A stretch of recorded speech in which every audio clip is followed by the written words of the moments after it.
Hey, look at this. We did this. How is everybody? This is going to be fun. It's going to be a little different format from anything we've done in the past. I'm actually kind of looking forward to this. We're going to do a casual group flight with the admin team and whoever else wants to jump in here, and I've got the mic. I'm not planning on talking the entire time. I'm going to spend some time being shutted up, which is unusual for me. But we got the team here. Who do we have here? Chris, Jared, Dan, Max, B2. Say hi, guys. Nobody Hello, say everybody. anything. There we go. Hey. Yeah. How's it going? Stage price to start with, but we'll get to it. No, this will be fun. I'm looking forward to this. I think we've got and we got other people that are joining the group flight as well, pushing back out of, I don't even know the route we're doing today. It's Vancouver to LAX, I think. Yep, that's correct. Yes, sir. Nice. Does anybody know how to fly an Airbus? No, only Boeing. No, I don't think anybody actually knows how to fly an Airbus. You just I don't push the think you button need to and know. it does Yeah. yeah, you don't need to know. I was told, yeah, that's exactly right. I was told they fly themselves, and you just press auto. They do. pilot something. Well, there's a go button on the dash. It's just one big red go button. That's the best way to fly, I think.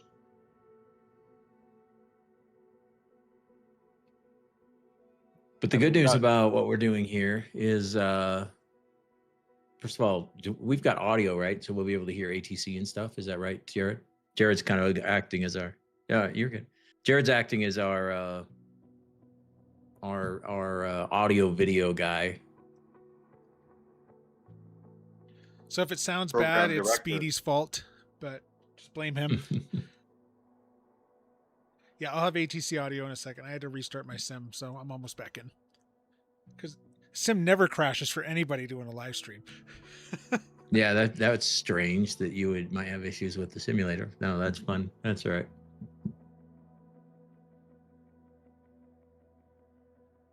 And the cool drone footage is courtesy of B2 right there. That's very cool. Flying all around this beautiful Vancouver airport.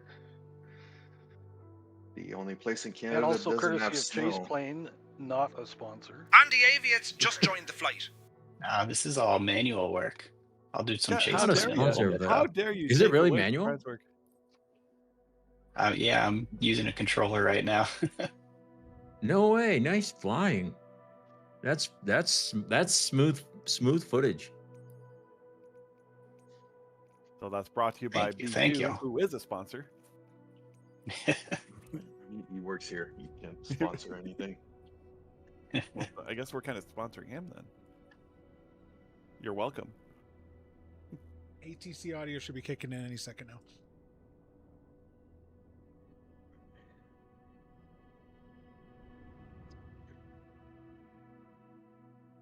And I'm using as many fancy SayIntentions tools as possible.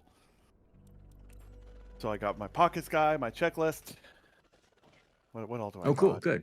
I got everything. Copilot? Yeah, really.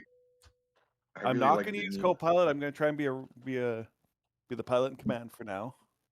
Although I do like my Copilot. No, pilot in command.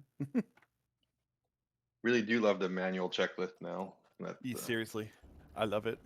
make the flow a little faster when I don't want to co-pilot because I want to feel like I'm in charge, like you said.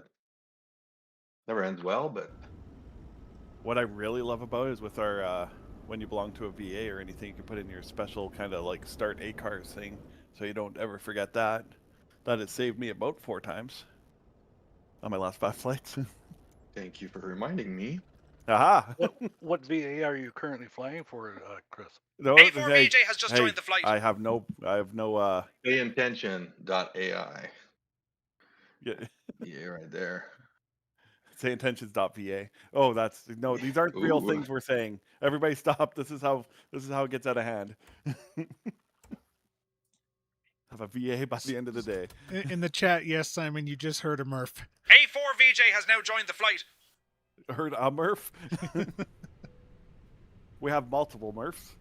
I got Oz Flight Simmer as my co-pilot. He's telling me about all the people joining the flight.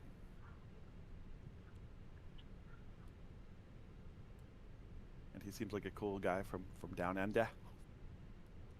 Oh, it looks like we got some of our other staff in the chat. I see. Who we got?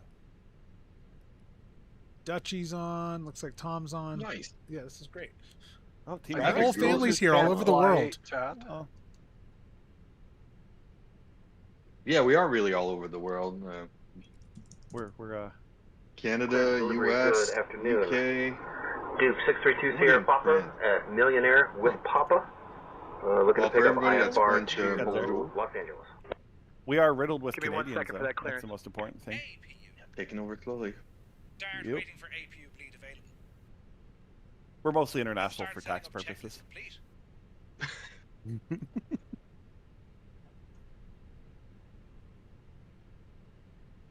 So I think we're ready to start pushing some people out. Whoa! Sierra Papa, Vancouver Jeez. clearance cleared to Los Angeles. Our off blocks time is 13:30, right? Or whatever, 30. Yeah, but you know, we can start hurrying people along. Tell that to the Yeah. guy pouring gas into my plane. Send them out. Let's I go. know. You should have probably taken care of that before Hold on. this started. Hold on. Let's get the gauge here. Dan, where are you? What do you mean? Where am I? Are you Gate ready lines? to go? Well, first of all, yes, are you yeah, in I'm Vancouver? just Oh my God, I'm ready really? to call for clearance. Oh, that's not good. If I'm behind Dan, we got a problem. For everybody We're now at home, in, Dan Dan's is cockpit. normally our last person ready to go. We're normally Len when you start staking up. He's usually in the rear with the gear. Duke 2 Sierra Papa, read back correct. Contact ground on 121.7 when ready. Yeah, I but if I'm operate that under far the behind, principle that's of no a little pilot rough. left behind. I'm okay with being up in the back. 'Cause then I get to see all the cool stuff happening around. That is correct. Okay. Well, I guess I'll get my clearance going. Yeah. I feel a little small around here. Jared, I don't hear any Jumbo jets ATC popping up. audio. What was that, Brian? I don't hear any ATC audio, but oh, maybe I'm just not hearing the Yeah, you're not. output. Yeah, you're not. If you have the properly. feed Darn. on, you'll hear it. Let me turn it on my side then. Those of you in the chat, you're hearing the ATC audio, correct?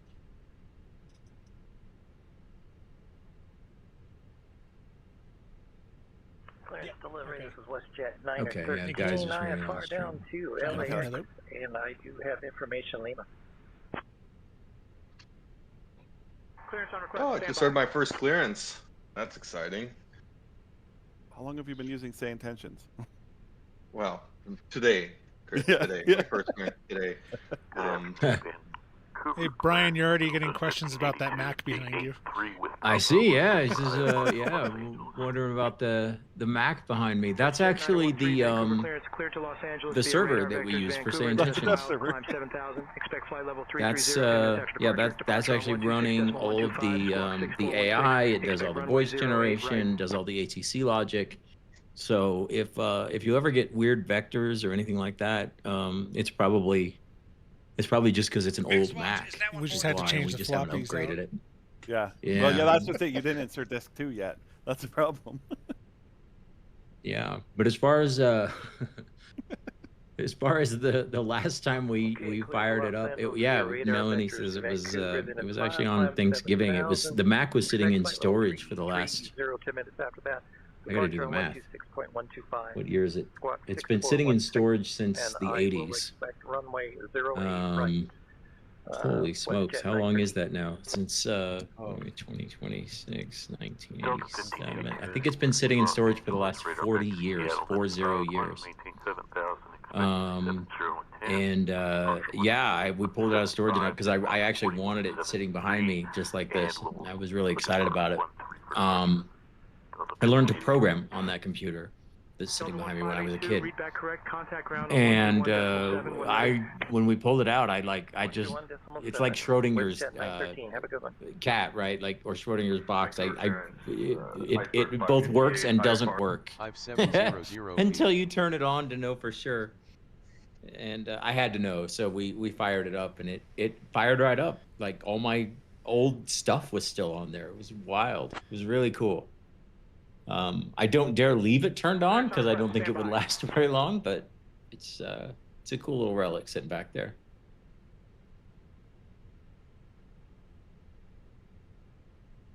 turning into a bad user today. 1051 cleared to Los Angeles. I Radar think it's vector buzzing in CA my then is cockpit. filed. Climb Probably 7000. fine. Expect flight Oh, level no, never mind. 33010 minutes It's all after good. departure. I know Departure under. on 128.175 squawk 2551. Apparently I do Expect not. runway 08 right. Ooh. Give me 1 second for that clearance. Cost index 34, everybody. How many people are in the groupie? Oh wow, a lot. Yeah, Cool we shot, had by the to. way. We 1, closed 2, 3, 4, registration on the 5, 6, groupie. 7, 8, 9, 10, 11, 12, 13, 14, 15. Yeah, you got 20. about 16 or so. 16, 20 in there right now. Yeah. Delta Good number. 1051, For those of you who haven't correct. tried Ground will Groupie, be on 121.7. this is a really cool feature where you can go into your pilot portal. There's a Groupie section, and you can actually create your own group flight. So you go in there, set up a group flight, and design set up the departure and the arrival airports and stuff like that. And then you can actually invite. Hey folks, you can set up both, a private groupie or public groupie, and then you can invite your friends to join, or if it's a public groupie, anybody can join. But they basically register, and then everybody gets an email or a text message prior to the flight starting, like 15 minutes prior, letting everybody know it's time to join up. You end up with a private instance of Skynet, so you can see just the other people in your groupie, and you can hear them on the radio and talk to each other. It's very cool. And it's the one thing that we ended up doing with Groupie that we haven't really announced yet, but it does work, is the person who organizes the Groupie needs to be a SayIntentions subscriber, but the people who join the Groupie and participate in the Groupie don't need to be a subscriber. They can just have like an expired demo account. And so if you want to set up a Groupie and then invite 20 of your closest friends, none of them need a subscription in order to do the group flight. It's very cool. We'll be making a bigger deal out of that here, probably at like FS Weekend and FS Expo, and we'll make some announcements about that. But for now, it's kind of a quiet thing that works. Just have them open up their SayIntentions app, even though it'll show that it's expired, but the Groupie part of it will still work great. So I'm excited about that. So yeah, bring your friends, do a Groupie. It's fun.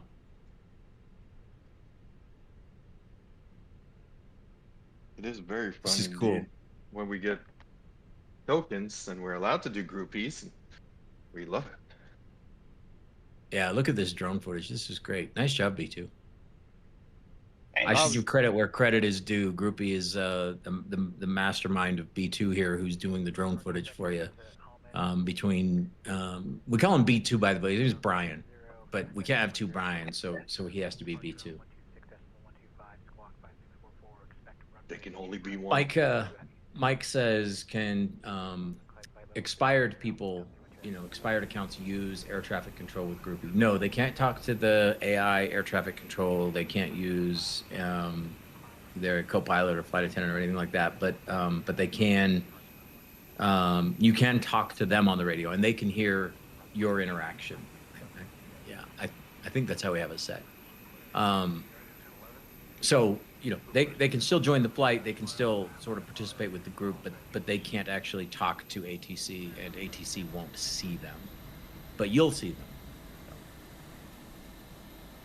them. Can I fly Groupie in 2020 and be seen by 2024 players? Yes, you can. That's the beauty of it. You can use it for both, so that's actually pretty cool. Yeah, it brings everybody into the same universe. It's very cool.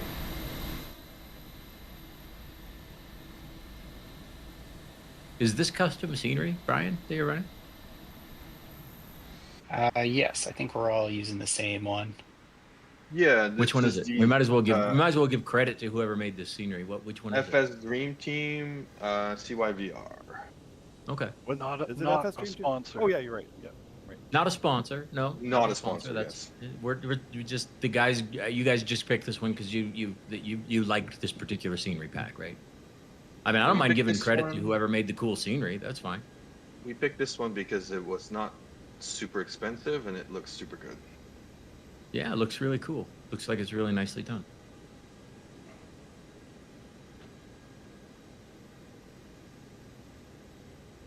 You know, Brian, no, Brian, Chris, I was making fun of you that you weren't ready, but I'm the one struggling now. Who we got rolling there? Do we know who that is? That is Anthony, ABF04, looks like. Cool. Headed out. Looks good. Delta A321. Vancouver's a Delta hub, right? No, No. the Air Canada. It's not. All right. Oh, okay, yeah. I knew it was someone's hub. Cheers, Brian, for getting British accents in ATC. Not perfect, but it's getting there. Yeah. So, this is a good conversation topic. Sure is. And yeah, we can chat about this a little bit. So, we are in the process of doing a global voice refresh upgrade. The voice technology, we've got some really interesting new ways of doing these AI voices that are available to us now. And so we're sort of going through basically like one country at a time and doing a voice refresh. We've finished with Canada and the US, though some of the voices that we put into the Canada and the US need to be swapped out again, because this is sort of an iterative process, right? You put the new voices in, you see how they work, you do some tuning and some updating and things like that. And that's kind of where we're at with Canada and the US right now. By the way, as a result, the voices in Canada and the US are just like, they're so good right now. In fact, I hope you guys get to hear some of that as you're listening to the ATC for this session. They're wildly good. It was an enormous upgrade for Canada and the US. The reason we started with Canada and the US, one, the US is such a large portion of our customer base, but second, because and this isn't our technology, this is just AI voice technology in general, handles American accents far better than it handles accents for other countries, other regions, etc. It's just because a lot of these companies are American, so a lot of the training data came in, started with American. There's just a lot more American training data available than there is for some of the more niche accents or smaller countries or things like that. It's not. I promise it's not us being racist. We've been accused of plenty of things as a result of where we prioritize, or where the technology industry is prioritizing certain things. Anyway, American accents are easy for AI. That's a long way of saying that. American accents are fairly easy for these AI voices. Secondarily, it seems like the AI voice stacks do fairly well with British accents as well, and I think it's just because it's so adjacent to the American accents. So that's coming next. In fact, I would say we're sort of in process with doing voice refresh for the UK. So and you're seeing it, obviously. That was some of the comments on some of the upgraded voices for the UK, right? And so we're excited about that. Those are coming. I don't think we're all the way done with the UK yet. We got a lot of work to do still there.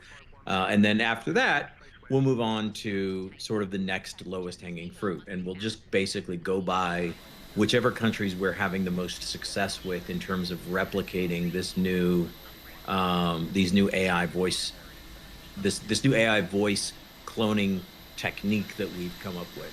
As we find success in different countries with different accents and things like that, we'll move there. Later this year, we hope. We still don't know. There will be yet another voice refresh coming worldwide with the V3 voices. What you're getting right now is kind of what we call the V2.5 voices in this upgrade. So the stuff you're hearing at any random place in SI right now is what we call a V2 voice. The refresh that we're doing is V2.5 voices because it's based on a technique that we came up with. And then, we hope later this year, the V3 voices will finally be affordable enough and fast enough for voice generation that we'll be able to use those. We just don't know yet. But the V2.5 voices are an enormous upgrade over the V2 voices. They're amazing. I was listening to one yesterday and honestly was not sure if I was listening to people or not. They're really, really, really good. So Yeah, our last update for the UK, we're about 30% done on the first pass, which will obviously, like you were saying, require us to go back and fix some of the 2.5s that are not working as intended, but we should be done, I would say, in about a week. Yeah. You're making really fast progress on these, and so I think within days to a week, you're going to see a significant improvement across the UK. I'm excited about it, and then we'll sort of subdivide that out because Irish and Scottish is kind of adjacent to the British ones, and those we're having decent success there. Again, we'll see if we can get enough success to cover the regions. I don't think people realize how many different voices it takes to make a country sound diverse and unique and correct and stuff like that. It's an enormous task, especially the higher your standards are for how good the voice has to sound, the more difficult the task. Interestingly, with voices, there's three things we have to pay attention to that make it a really challenging endeavor, especially from an AI perspective. The first thing that we pay attention to is just does the voice sound normal after we apply effects to it? And by effects, I mean the compression and the limiting and the that AM radio effect and all of that stuff. After we apply that, does it still sound normal? Because some of them don't, and it just depends on the way that the voice was recorded initially. So that's number one, is does it take to the effects? Number two is how does the voice sound in terms of sounding like an air traffic controller? Air traffic controllers have a very specific cadence and rhythm and speed that they talk with, and it's nothing like it sounds like with other types of AI voice usage. We don't want it to sound like a call center. We don't want it to sound like they're reading you an audiobook. We don't want it to sound like they're narrating a story. It has to sound like an air traffic controller, that sort of bored but fast tone that ATC has. And then the third thing that we're paying attention to is the accent, right? And does it sound correct for the country, for the region, things like that. And before we'll use a voice before we can deploy a V2.5 voice, all three of those things have to be correct. If all three of those things are not correct, the voice sounds very weird. And so we wouldn't deploy something in that scenario. Wow, that is a really choppy view. Oh, you cut away from it. Yeah, that's good. I was like, that someone's FPS is suffering on that one. That's funny. Yeah, poor. Yeah, those flying in the V2 US video have card. seen a significant upgrade. So, yeah. Is your video card melting there, Brian? No, it's good. It might a little bit, but I think it might also be we're all streaming at once, so sometimes it kind of does a little stuttery stuff. Yeah.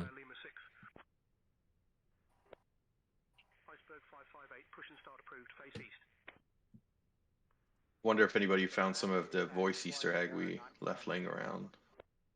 Guess we'll find out at some point. Yeah, we'll find out. Yeah, there's a few Easter eggs buried in the voices. Yeah.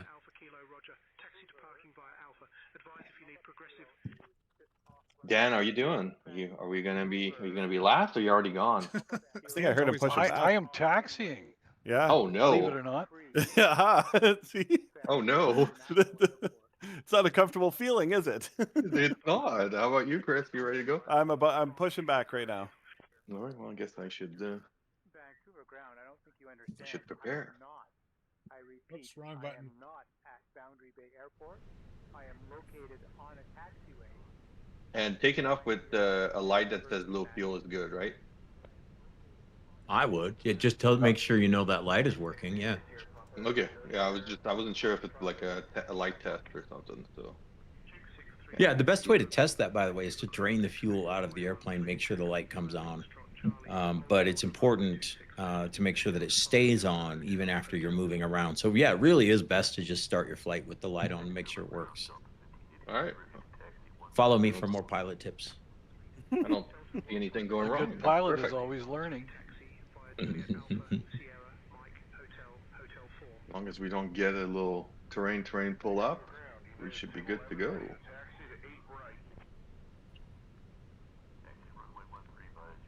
I gotta say, how cool is this? All this traffic we're hearing is other human players live in here. I like the How one busy airplane just going right ATC through is the right other now. one there. Yeah, I see. Looks There's like those a guys are little just bit of right on racing top of going each on. other there.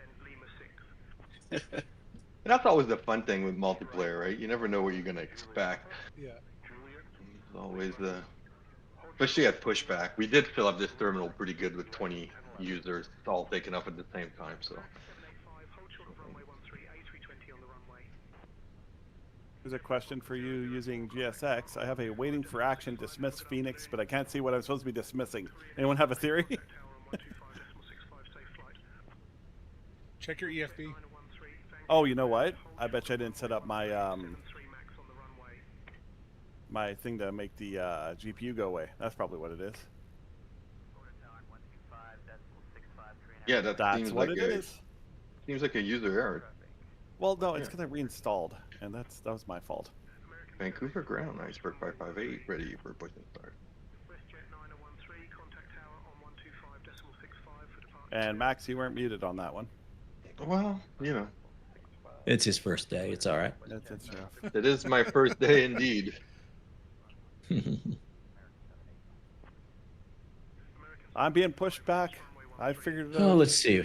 We got a few more questions here we can talk about. Do we see 2 pilots flying in the cockpit today? I may not fully understand the question here, and I think you're asking, do we add a co-pilot so when you look to the right, you see something sitting there? The answer is no.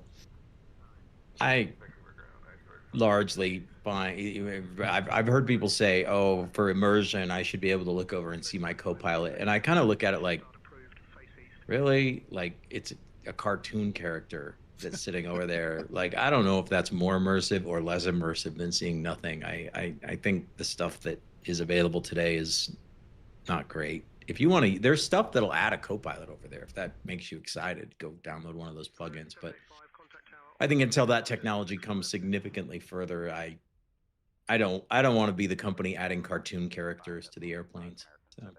All these characters look like they're off those like really cheap, they call them simulation games, but just the ones they keep spewing out, like, I don't know, Truck Simulator, or not Truck Simulator. Sorry, everybody. Ooh, that's going to upset people. I mean, like the Garbage Truck Simulator or the Factory Simulator, they just look like cartoon characters. And I think it's... Yeah, I get it. Making people that look like people in, you know, a 3D scenario is unbelievably difficult. In fact, I suspect the reason that they don't do it is it would melt your GPU. Just rendering a person would take just as much GPU power as the entire simulator if it was looking even remotely realistic. So we still have a few years before I think we'll be able to do something that's not like a cartoon sitting next to you. So I Just think a once comment that on is... these Boeing pilots who think they're so superior to Airbus because they know how to fly Oh, the boy. plane. They seem to need a HUD in order to be able to pilot that. Is there any way to not sow discontent within the community before we even get in the air? Well, it's yeah, I feel a little targeted there. I also feel like maybe I've decided to push back the wrong way, but Well, What do you mean that HUD didn't tell you which way to push back? it did not. No. Dan's just jealous he doesn't have a HUD. But, Let's see. I got another question here. Voices, do they have emotion? Can you have controllers having good or bad days? That's actually a really smart question. The answer is a little bit we can now, a little bit. With the V3 voices, we're going to have a tremendous amount of control over that. And so if, you know, I'm very excited about that. So yeah, coming. We do have a few that sort of have a naturally cranky or naturally happy demeanor about them, but we don't have a way to change it. In other words, it's sort of a permanent mood for that controller. Both from an AI persona perspective as well as from a voice perspective, it's pretty locked in. In other words, we can't make the same guy happy one day and cranky the next day. But when the V3 voices come out, we will be able to do that. I'm super excited about that. Again, no timeline on that. We just don't know right now. Right now, they're not ready. They're not ready. But this is a preview of things for tomorrow. So we'll get there. Military traffic injection. Yeah, we'd like to. It's on the list. I think there's a lot of things I'd like to make sure that we have smoothed out and fixed and cleaned up with the stuff that we have now before we started adding that kind of stuff. But absolutely, there's no reason we can't, and no reason that we would say no to that. So I would say I think I can safely say, it's planned and it's coming. I just wouldn't expect it, by Tuesday. So hang in there.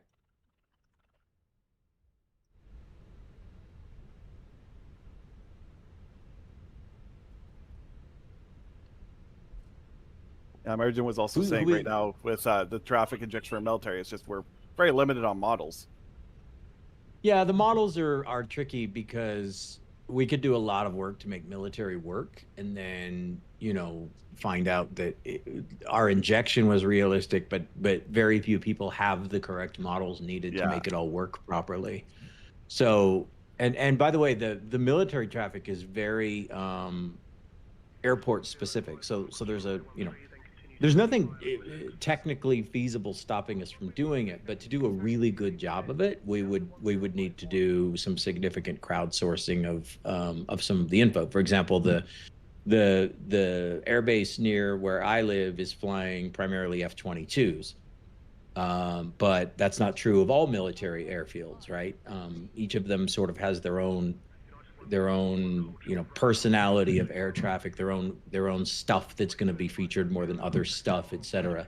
So that alone is a tremendous data challenge, because unlike commercial routes, a lot of that data is not published in any standard database anywhere, and you sort of have to piece it together and figure it out. We can do it. Again, I've heard nothing related to military that makes me go, gee, that would be really hard, or we can't do that, etc. It's more like just grinding through the effort there to get it so that it's right. And then the models, right? Making sure that you guys have good sources for all of the appropriate models needed to make it look really good. There's only a couple that come with Microsoft Flight Sim, so it would feel really weird unless you had model packs installed. But yeah, the answer for military is yes, we want to do it. It's just, like I said, some of the other things I think we want to get straightened out first. So this is the most active I've ever heard the frequency anywhere. This is crazy. Okay, I made a left turn onto a taxiway that apparently everybody's on, so I guess we're here for a while. Man, your immersion feels just like real world. Yeah, right there. I'm viciously immersed right now. Especially at LAX. I was thinking on my taxiway out, I'm like, there's nobody in front of me. This is great, right to the runway. Then I turned left and just everybody's there. Well, someone's mentioning our birds on final feature. That one's cool. Oh, that was an Easter egg that we added a long time ago. We decided to make it quite rare. But if Tower warns you of birds on final, or you hear a warning of birds in the ATIS and stuff like that, there's a not 100% chance, but a decent chance that you'll actually see birds above the threshold. It's very cool. It's a very cool experience. It is scary. Yeah. It is scary. Yeah, it gets you going. And to the next person who's about to ask, does that mean bird strikes are a thing? The answer is no, because Microsoft Flight Simulator doesn't have a way to model a bird strike. So as soon as they do, we'll add it. But again, there's a very and I've been through a bunch of birds, especially like when we tested it out and everything. It doesn't matter. As soon as you see those birds, your body reacts and it messes up your approach. It does. It's very cool. Yeah, it's definitely sort of a last minute shock and an add on to the workload and all kinds of stuff. And by the way, that's really what our goal is as a company, is to say, hey, we're going to give you an add on that will simulate the workload of being a pilot, right? You've got the airplane, right? Check. We all have the airplane. We got the simulator, et cetera, et cetera. But we also know there's way more to the pilot workload than just the airplane itself, right? And that's, you've got to interact with the crew, and you've got to interact with your co-pilot, and you've got to interact with ATC, and there's a lot of extra stuff that goes into the workload of being a pilot. And that's it right there. Like, look, we want to simulate that workload, and one of the things we can do is birds, right? So it was a cool trick, and we tossed it in. It's one of my favorite Easter eggs, honestly. Let's see. Got a question about. I love watching all these planes being sequenced. By the way, it's very cool. Especially, I love the. Yeah, very very cool. We got a question about NOTAMs in Europe. Yep. So we have NOTAMs in the US, and yes, I think we finally got a data source for them in Europe that is going to work. It's a little expensive, but that's okay. That's what you guys are paying for. So yeah, stay tuned on NOTAMs for Europe. I think we're there, and I think we'll be able to have TFRs for Europe as well. So, yep, very excited about that. I don't have a timeline for you, but it's probably measured in weeks or 1 to 2 months, not more than that. We'll have it in there.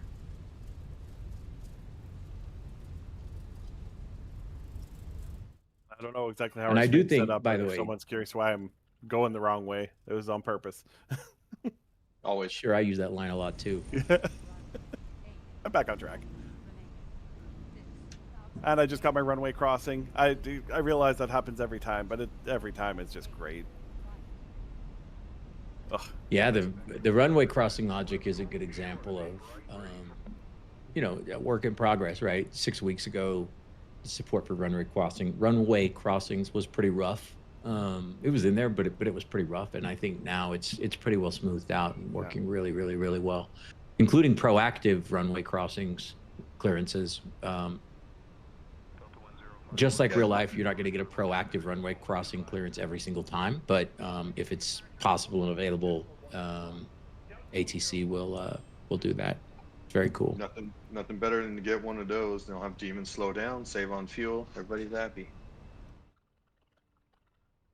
But also, you have to be aware now, like if you're going full bore across the runway thinking it's going to cross you, or if it's not going to think about you at all, you don't get into a situation like I did, and you have to slam on the brakes because there's a 737 barreling down at you. Are you talking about me? No. Every time back in the day, I forgot I had traffic on at all, so I was going across the runway, and I just figured I was going to get a cross runway 13, but I was doing like 20, and then there's like hold short runway 13, Boeing 737 on the runway, and I just slammed on my brakes, and it's like just went off my nose.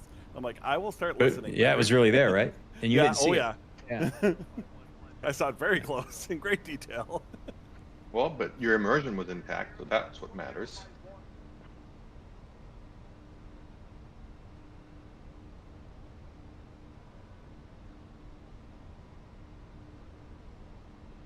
And I was muted again. I don't know why it's doing that today.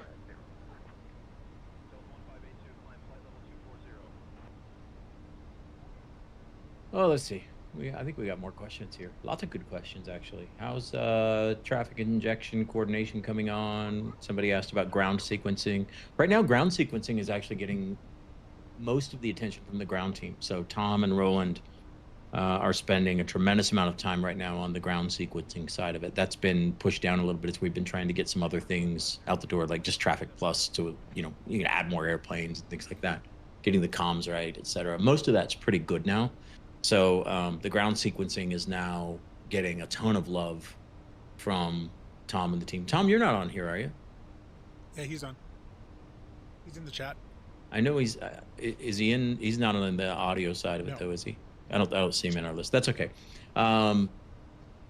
But yeah, that's getting a lot of attention now. So I would expect some big improvements to the ground sequencing over the next couple of weeks. As you guys know, we release stuff. If you watch our changelog, it's intense, and so yeah, just keep your eyes on that changelog for improvements to the ground sequencing. It's coming. Really excited about that one. Oh, hey, is it Tom? Hey, it's Tom. Yeah. Hey, Tom. I was just staying in the stream chat because I didn't want to have too many voices, but if you need me for something. Yeah, if you want to, you don't have to, and I don't want to go into a ton of detail because detail creates confusion and disappointment sometimes. But if you want to talk a little bit about, the fact that, ground sequencing is now getting a little bit of love, I'm sure we'd have some people who'd love to hear about that. Yeah, I mean, yeah. The problem is if I go into details, it's going to get very nerdy details that. Yeah, it gets. Yeah, I know, and I don't want to do that. Yeah, they won't even really know what I'm trying to say. Basically, the latest thing that we added is now there's a kind of you could call it a kind of machine learning. It learns traffic flows on the ground, and this is something that taxi tuners can actually go and see on the airports. They can press a button and it will actually show you the heat maps of the traffic flows and directions that it wants traffic to flow on certain taxiways, and it's sort of just continuously learning the traffic at a given airport, and then using that to inform decisions. So when ATC gives taxi clearances now, it's now considering that learning. Basically, it's using different routes for different paths intelligently. We're being very nonchalant about this, but there's a wildly cool subtext here that I'm just going to highlight, and then we'll go back to being nonchalant about it, which is the idea of using machine learning to build realistic taxi routing. I don't know anybody in all of aviation that's doing anything even remotely close to this, right? This is wildly cool, and Tom is definitely the brains behind this. And the results that we're getting, when he first proposed it to me, I was like, yeah, it might work. I don't know. You know, some of this stuff, we come up with these wild ideas and we go, you know, what do you think? And we sort of scratch our heads and go, maybe. And sometimes it works, and the you know, the result is wildly cool, and sometimes it falls flat on its face, and you know, sometimes there's just no way to know until you attempt it. This was in that category where I really wasn't sure, right? And I wasn't either. I mean, when I first announced it to the team, I said this is an experiment. let's Right. see what it comes up with here. But everything we do is an experiment, right? It's very rare that we start with something and go, I know for sure this will work, right? So yeah, this was in that category, the experimental category for sure. But I'll be damned, it's working. It's very cool. Yeah, I mean, initially I was thinking, well, let's get it to start learning what's going on at an airport, and so I create this sort of model for iteratively learning the flows at airports, and it's like, okay, even if it can't use this directly, it's still something that a taxi tuner could then look at and see, oh, hang on, this is what traffic's doing, and they could try and tweak their taxi tunes to improve the situation. So there was always something I was fairly sure it could be used for, but then it became a right. Can we now use this data automatically and have the AI actually establish its own traffic flows? So that's now something that we have the AI doing. It doesn't use it for humans. So when ATC gives you the your clearance, it's not applying that data yet. But that's something we could turn on like that. But we just wanted to see how it that's it sort of the behaves, point, right? yeah. That's the evolution of where we're going with this, right? Yeah, Hey, let's collect the data, gather the data, use the data to see how it's doing, and then eventually, you know, you flip the switch and say, all right, now it's using all that. Yeah. So yeah, yep. So it's absolutely, yeah. It's something we only added a couple of days ago, really, and the changelog was a bit nonchalant, because I know a couple of users were like, oh, what does that mean? But yeah, we didn't want to make too big of a deal out of it because it's an experimental feature, but it does seem to be working. Yeah, I've had several people message me and say, hey, look, you know, they know the airport in reality even, and they say, hey, look, like, this is what it was doing, and now that you've added this new system, this is what it's doing, and that's exactly what they do in real life. Unbelievably cool. Seriously, yeah, unbelievably that cool. was really cool to hear. So it kind of learned on its own and came up with the same conclusions that the real world airport operations use. So that, yeah, very, very exciting, and should significantly improve the flow of traffic in and out of the airport. You guys had to pick a day on departure where it's just nothing but clouds up there. So we're getting all these beautiful, beautiful views of just piles of gray. It's pretty funny. It's Vancouver. There's nothing we can do. I mean, it's realistic. It's immersion. That's exactly right. Delta 1582, climb and Yeah, into the clouds. 370.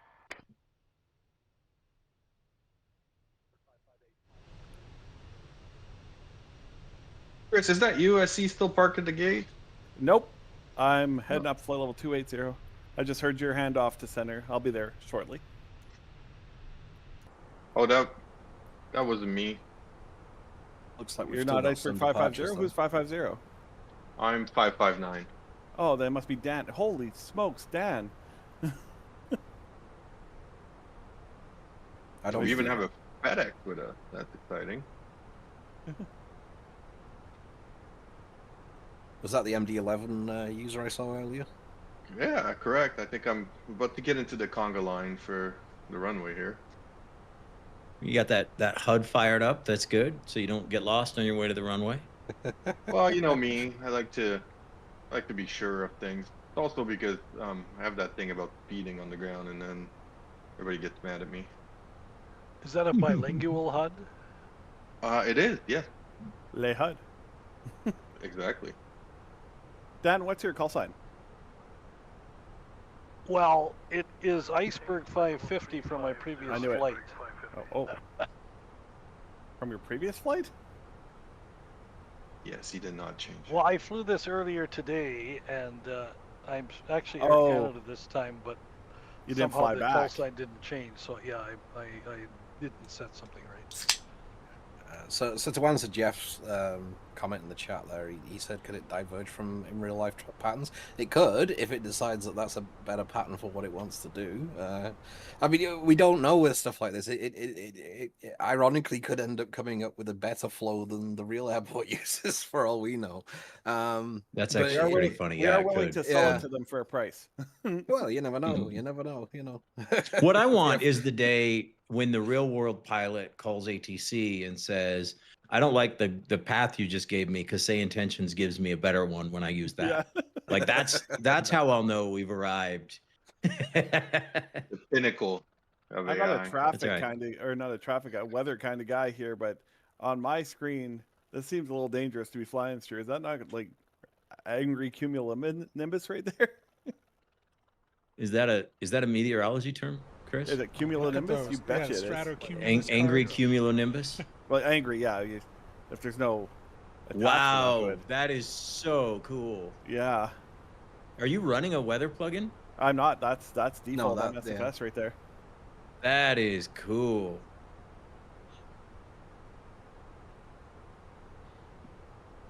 I mean, sunny days are great and everything, but some weather once in a while just brings it up another level. I do love it when you get those voids between the cloud layers, and it's you just get to exist in this strange world between two layers. Yeah, that's always pretty.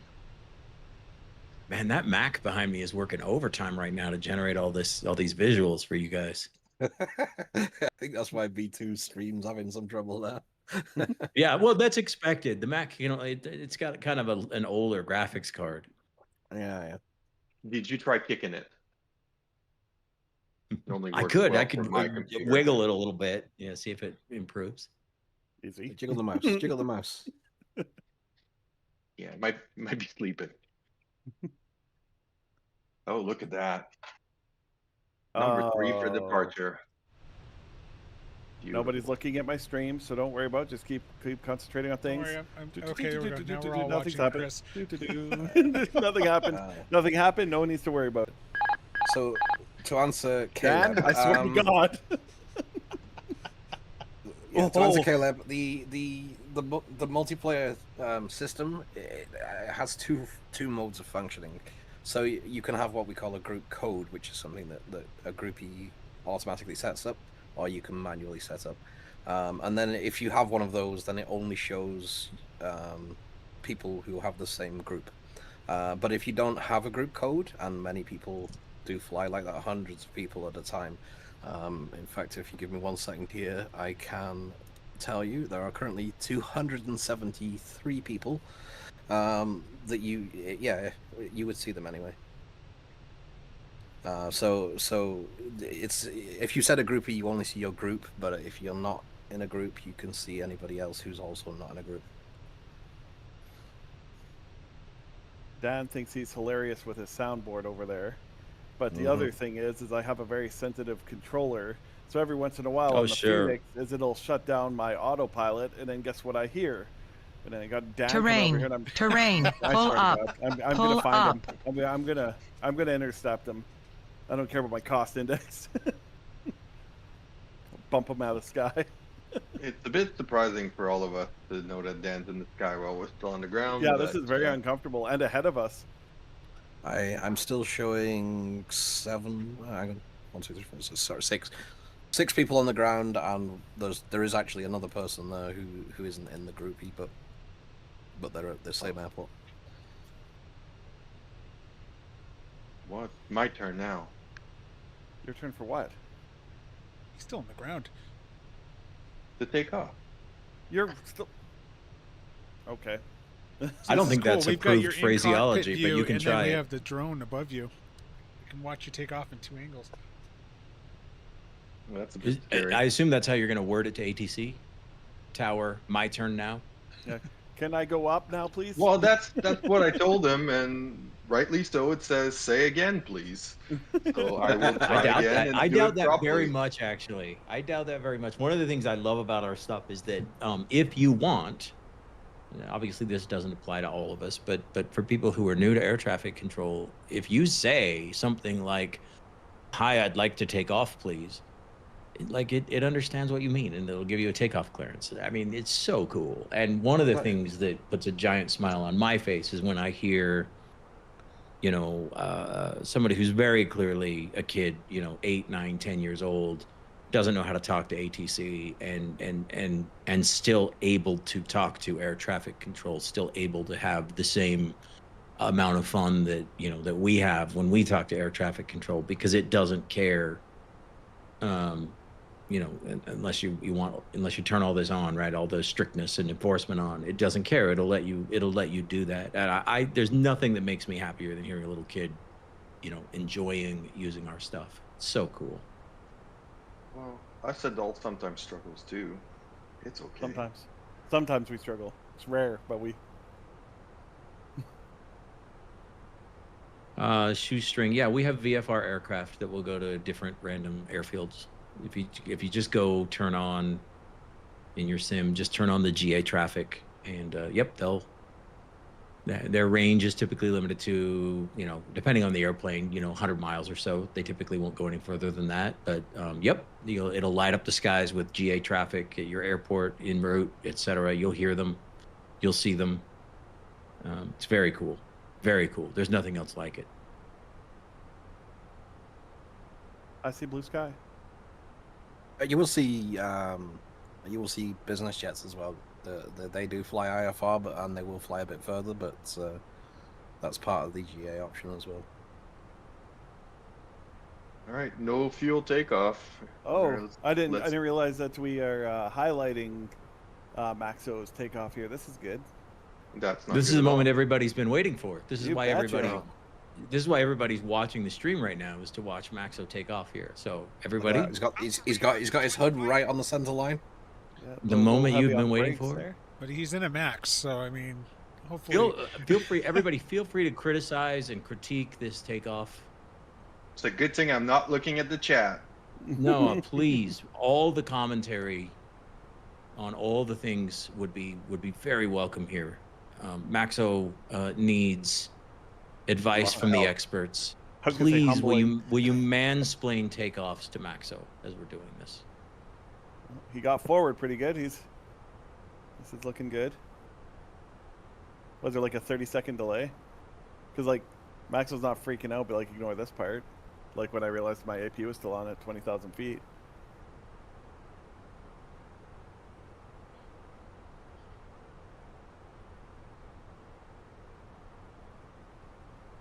Little past rotate speed there. Whoa! Hey, listen. I think that's okay. It's fine. It's only 5,000. We have some delicious options from our menu, I including our signature pressed cheese the platter and autopilot, refreshing and then fruit it juices. decided it wanted After the me to service, do this. selected items from the Delta Airlines shop will be available. Oh, now for the you. chat's gonna Thank be you on for your me. attention. No, I'm Max sure Boy's left. our customers are very kind and understanding. It doesn't seem Maxwell's anybody left, was even yeah. paying attention to your takeoff there, Mike.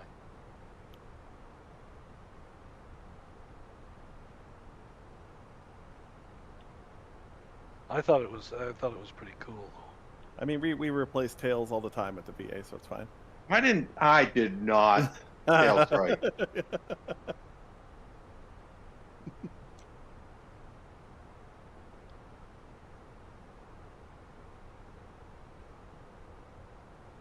Yeah, You this went is up good. something.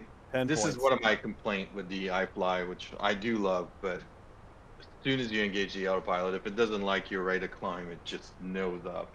Insane. Oh, really? amount. Oh yeah. Well, you saw it. As soon as I pressed Yeah. the button, it went like 5,000. Oh, this is cool. Who's next here? Who we got? It's the Good old job. school Dave. Delta This livery looks too. cinematic as heck. This is WX Watch. It is. Yeah, indeed. Oh, Just lining nice. up with the runway. Yep. One of our support guy. He's the best. Yeah, he's actually in the Groupie Discord, monitoring and helping along for any Groupie. All right, everybody, feel questions. free to rate this takeoff as well. So on a scale of 1 to 10, 10 being, Captain Sully here, feel free to. Oh. He ain't got time to stop. He's just ready to go going. This is No, he's my you kind of didn't have to pilot. stop. Well, it's going to be better than mine, that's for sure.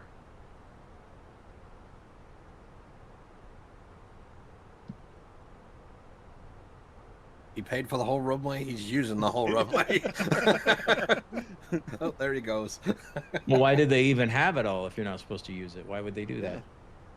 To help me with my landings. That's why. Not bad. Looks like a nice smooth rotation. Good job, WX.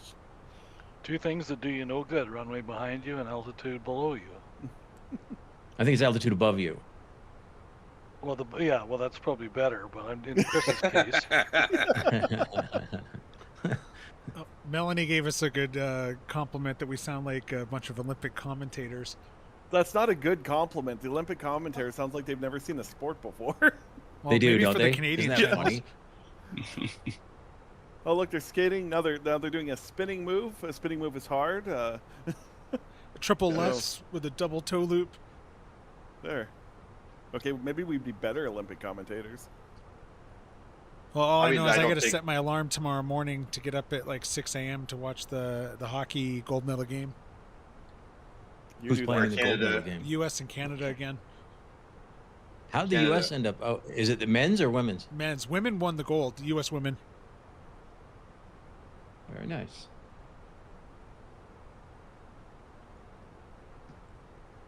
It's a fairly exciting moment for us Canadian to actually win at something. We win at healthcare.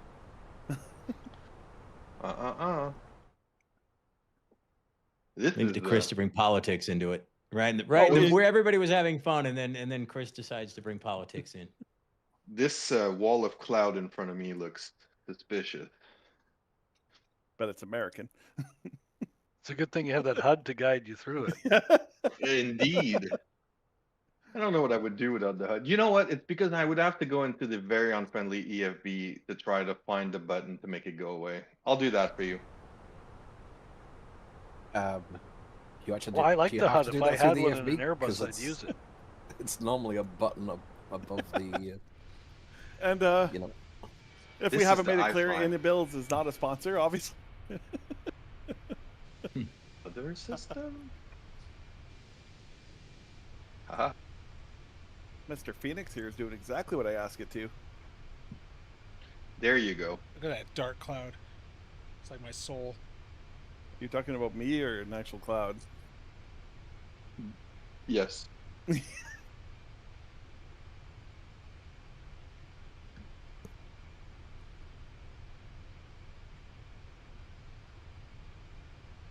That's always so cool Hopefully. to me, even as an adult going through the clouds and it's just sunny. Let me check We, if Max we is going in VFR circles guys, now. I didn't even know you could go up into the clouds in Microsoft Flight Simulator. So this is all new to me. What's a I kid, VFR? I'm kidding. I'm kidding. I'm kidding. Hey, B2's here. Not a moment too late. I'm Well, I told think for we our should men. take a poll on how many sim pilots actually do something like external exercise, like a spin class, in order to stay in shape after sitting at the sim for so long. It's a very Sure, good you question. go first. The thing we need to get a VFR groupie flight. I know a lot of people are apprehensive that are strictly IFR to go VFR, but it's not that difficult. It's just got its little caveats. It's different. Just like IFR does. It's just it's different. It's I would argue from an ATC perspective, it's neither easier nor harder. It's just different. Yeah.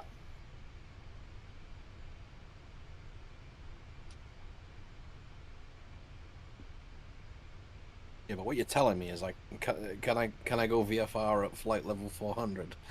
You cannot. Exactly.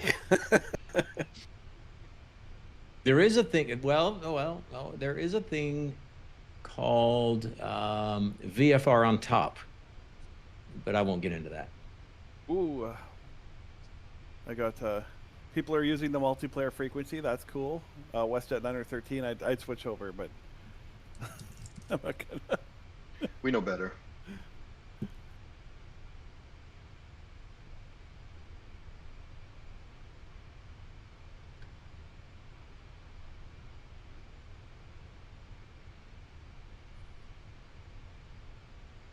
So the one thing we do, I'm sure we covered this with a groupie, but when you do set up your groupie, you can set to open up your own private Discord channel in Discord.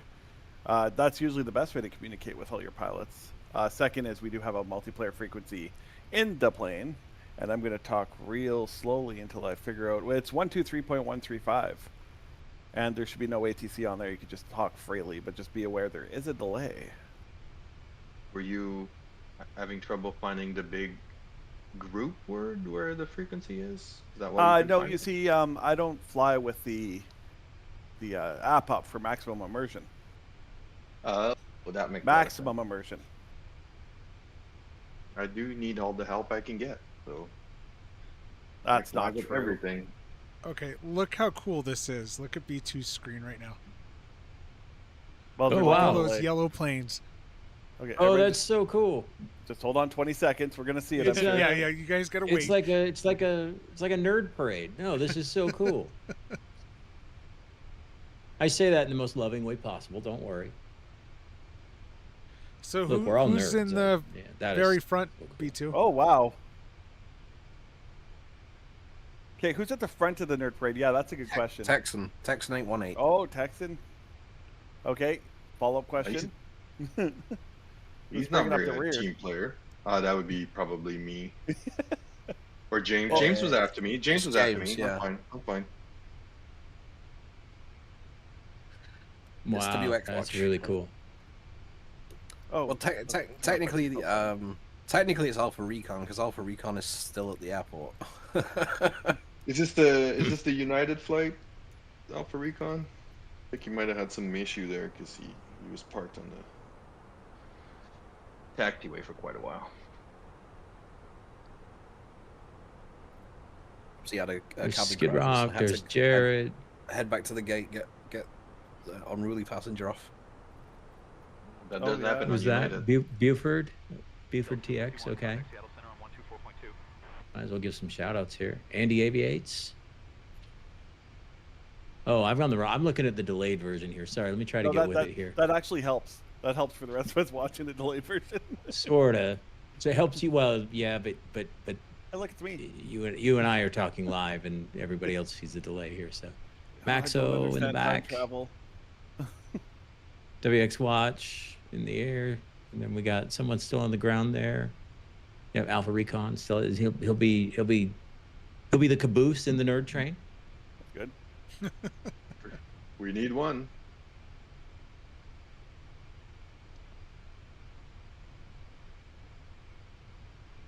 Elo Asher says he's on the route UIL is using today, not the SimBrief default. Yep, that's. Just I'll try and catch up on your questions. 124.24 isn't the MP frequencer for Groupie.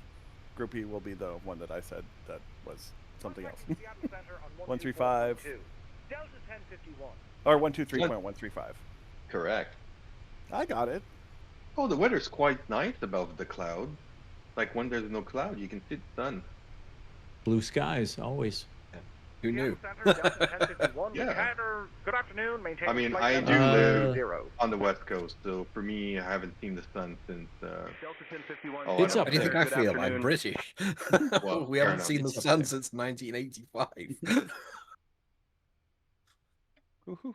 PJ has a question. He says he's an X-Plane 12 simmer. He says, correct me if I'm wrong, SI is focusing more on 2024, much bigger platform, or will we still working on improving on XP12? So this is a common question that we get. And the reality is that like 98% of the functionality that we work on and develop is compatible with X-Plane. So everything we do with copilots and with RAS and with 2020 everything with copilots, RAS and mentors and tour guides and air traffic control and on and on and on and on and on. Like almost damn near every feature that we work on, that we spend our time on, that we invest in, works on both platforms, on X-Plane and Microsoft Flight Simulator.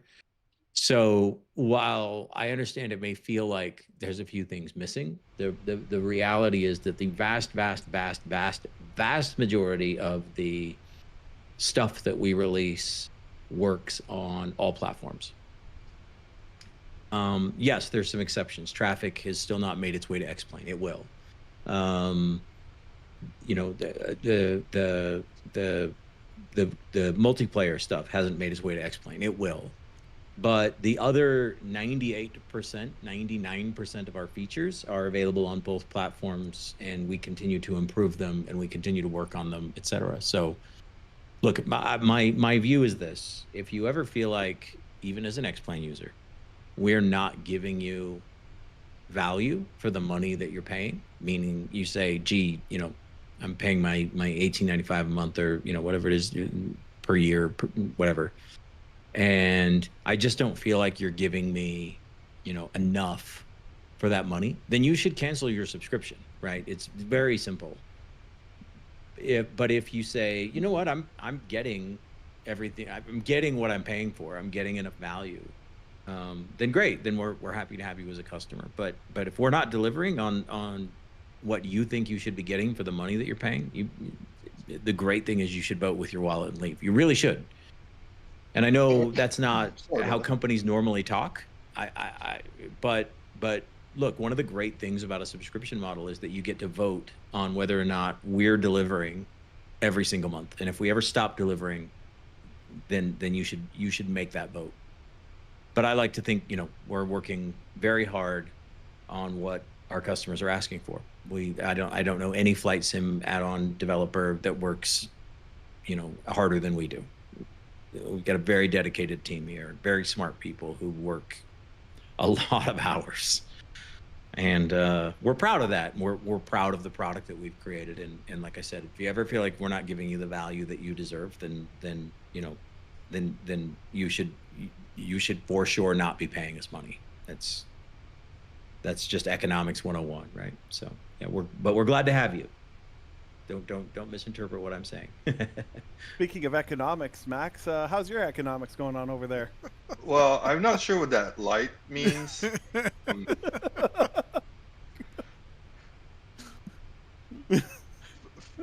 Fuel?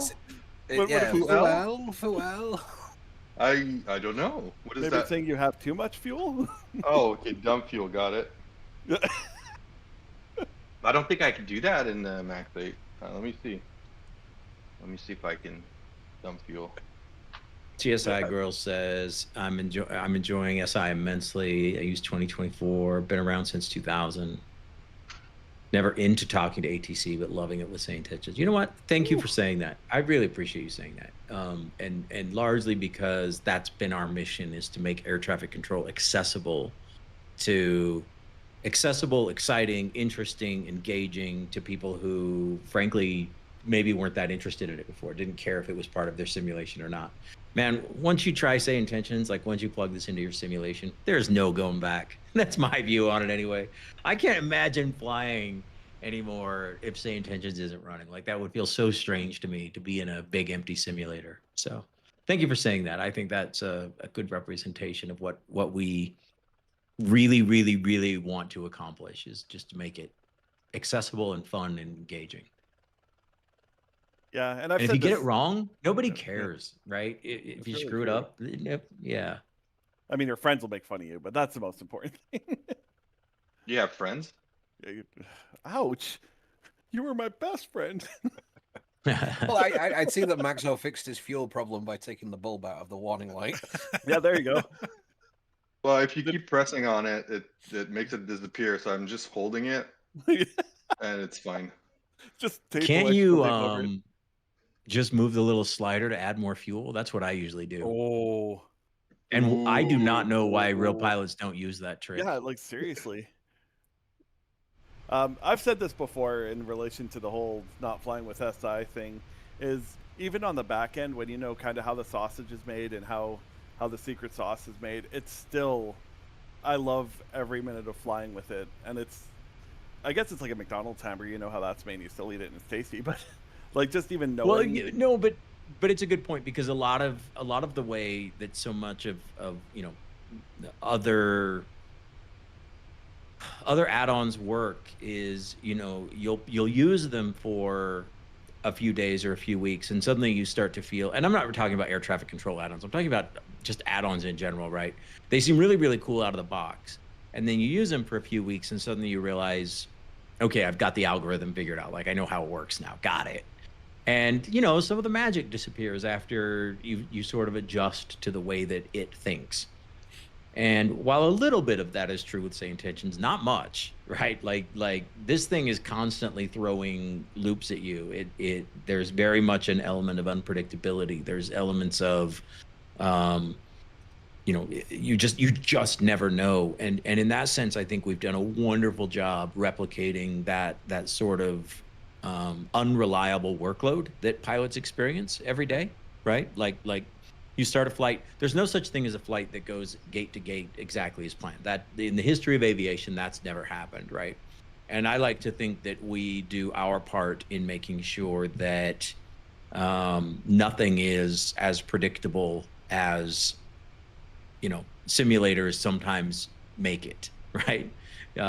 Simulators tend to be predictable environments, and by the way, we've had people complain about this. We've had people get upset about it and say, why doesn't it give me the same arrival every single time it should, right? And I'm like, well, they don't do that in the real world. And so, yeah, I love the unpredictable nature of this thing. Yeah, and it's unpredictable in all the same ways real world is. Like, you think you're descending, you're like, okay, I got this, I got my arrival set, I'm all set. Then you get thrown into a hold, and you have to immediately jump into Discord and ask how to put an Airbus on a hold. Yeah, that implies you know how to put a hold on your plane. Yeah, it's very, very important you quickly do that. Yeah, Steve says, I didn't want to apply to be a support person in the last round because I was afraid if I saw behind the curtains, I wouldn't enjoy it as much. I can tell you straight up, I'll bet not a single member of our admin team would tell you that they feel that way about our product. They know 100%. What's going on behind the scenes. They've dove into this at the algorithmic level and still say it's still unpredictable. Like it's still, in a good way. I don't mean unpredictable in a bad way. I mean in a good way. It's still its own personality, its own entity, its own. This is true generative AI that's driving this thing. It's wildly cool. There's nothing like it out there. It's so cool. I can guarantee that being part of the team is the opposite. Actually, you get more amazed every day by how it thinks, how it acts, how it does the things that makes flying. Yeah, it's the so opposite. fun. Yeah, you get more amazed instead of less. Yeah. Well, what's fun to watch is the Chris, excitement. Chris would understand. Simming is like eating French fries, but simming with SayIntentions is like putting brown gravy on the French fries. And cheese. And cheese. And cheese. You are Canadian. Gravy. That's all we have to say is gravy. Come on, man. Well, but there were a multinational audience here, so I had to make sure everybody understood what. Yeah, but you forgot the cheese. You forgot that, yeah. It's fine. Jared, you were saying something. I was just gonna say it's just fun to hear the passion when when we're in our team chat throughout the day. Hey, wouldn't it be cool if this happened? And then 3 a.m. you guys get it figured out, and we deploy it at 7 a.m. the next Well, that's day. a dangerous thing is we say it, wouldn't it be cool? And then we realize what's about to happen. Yeah, it always starts with two phrases. Someone will say, "Wouldn't it be cool if?" And then the next person will go, "Huh." And that's how you know we're that's how you know it's over. So which is why you want to be a partner. You get to play with all of our stuff. The second we that's push it right. out. That's 100% right. But then you also have times where we say, wouldn't it be cool if we did a live stream with us flying, and then it happens and we're like, oh no, I didn't want that. This is scary. I don't like this. Well, this is how Groupie happened. B2 could probably tell the story. It was Christmas Eve, I think. We were all flying together. Yeah, it was Yeah. Christmas break. We were flying together, and I was just thinking about like, how did we actually organize this? There was so much like missed communication and kind of going back and forth in Discord. And it was like, it'd be awesome if we just had a way to organize this quicker. Yeah. I think Groupie's an underrated feature of ours. I'm shocked more people don't use it. Look, I get it. Most of us like to fly alone, but it's really neat. It's Brian and Tom did a phenomenal job with it. In fact, I would say flying with friends. Groupie is almost entirely B2. It's obviously based upon the Skynet stuff, which was me, but we built the Skynet stuff anyway.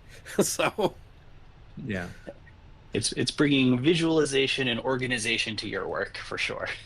yeah, but it's an interesting thing to look at. I think with what we do is that sometimes there are features where maybe a year, 2 years ago, someone thought, wouldn't it be cool if? And the answer was, we can't really do that.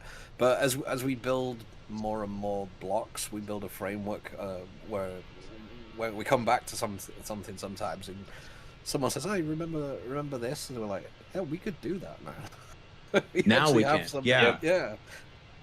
Yeah, no, that happens a lot where, the feature idea comes out and we go, that would be really cool, but boy, we would need this and we would need that and we would need this other thing. And you go, okay, that's a lot, set that aside. And then, sometimes 6 months later, we'll revisit it and go, wait a minute, we have those blocks now.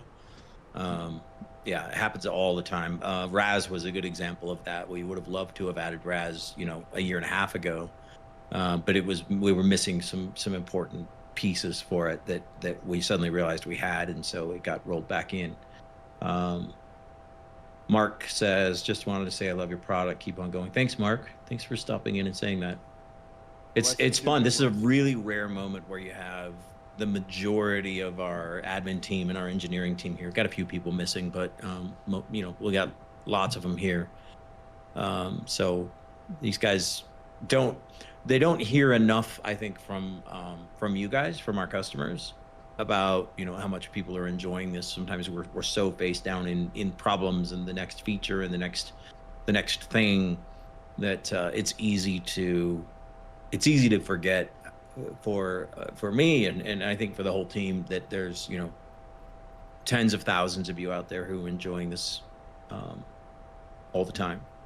So thanks for stopping in to say that. I appreciate it. There's a question there that'll get Chris going. Yeah, I got two of them. So Corey, there it is. Yeah, Chris, you take this one.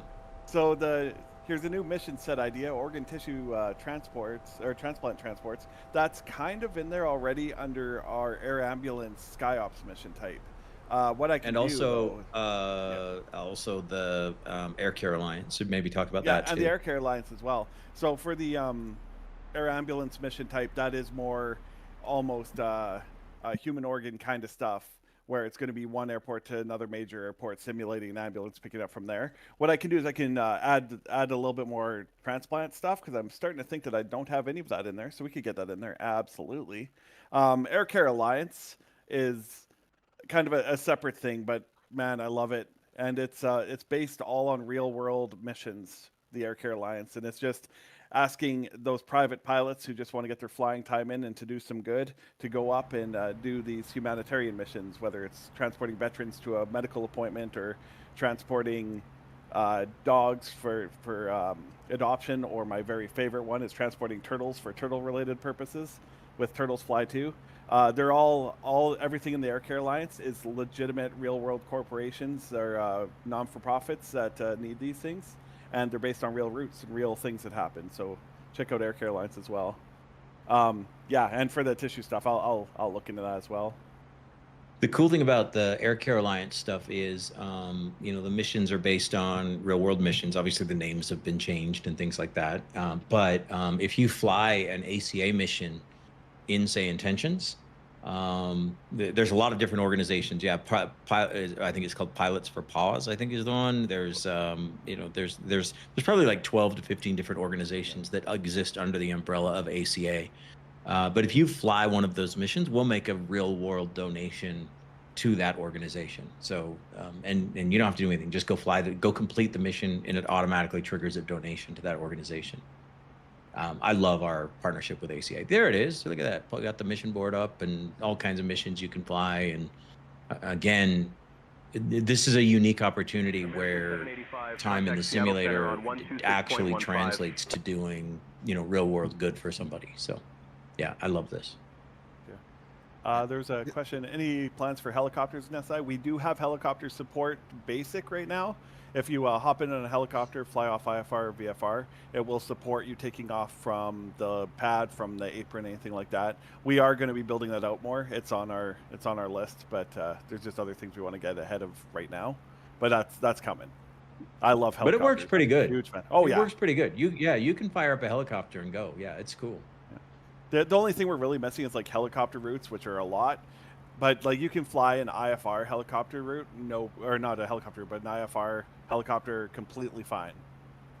Or just fly a helicopter as VFR, as standard VFR. Yeah. It also works fine. Yeah. That's how we do most of our SkyOps missions. The best SkyOps, well, I mean, I don't want to sound preferential here, but the best SkyOps mission we have is the firefighting missions. Those things are ridiculously funny. You guys got to try it out. If you have the MH60 with Miltech, that thing is built for firefighting missions and is the most fun I've ever had flying a helicopter.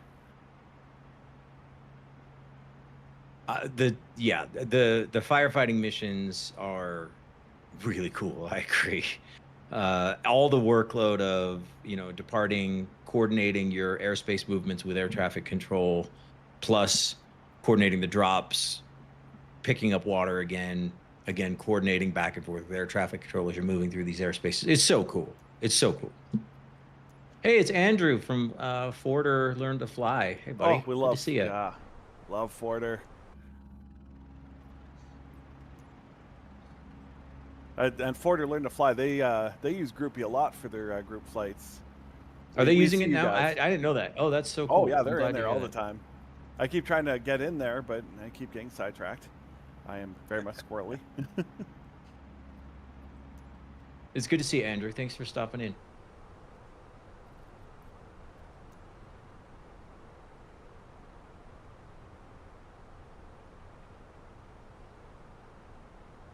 MD Rat says, great event. I hope more developers follow your lead and these types of group flights and interactions with their customers. Bravo to you and your team. We need this, man. When we're working all day, every day, sometimes we get so stuck in what we're working on, we forget what we're working on.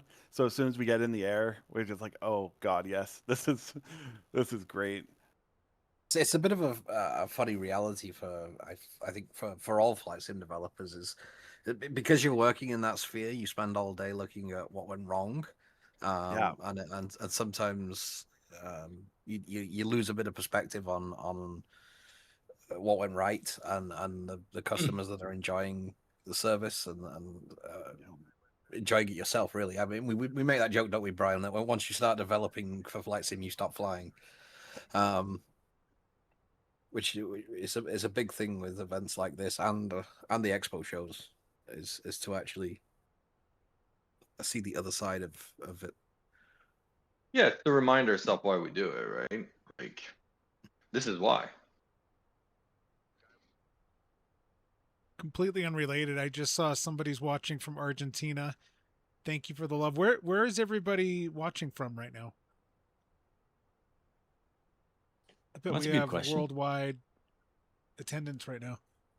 That is Tom's voice, Brian. Yeah. Brian, you also said you were amazed that SkyOps actually made me take the casualty to my local hospital. I love that. Sometimes it just picks a wacky hospital you'd think, but there's actually quite a bit of logic behind it.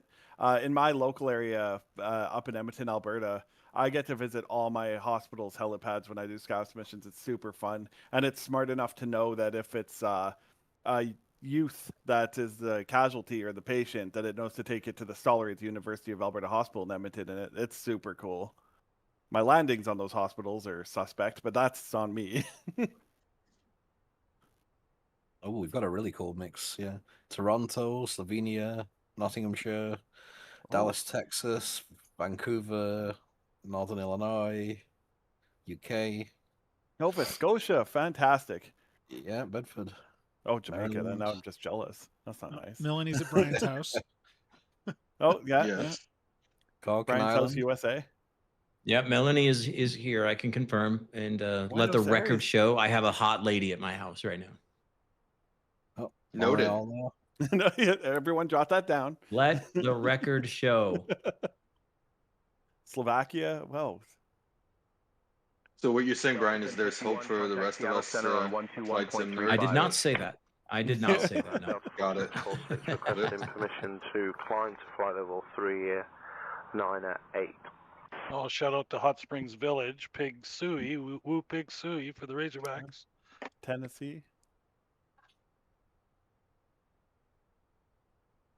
Yes, Jonathan, Brian's a lucky man, and Melanie reminds me of that every day.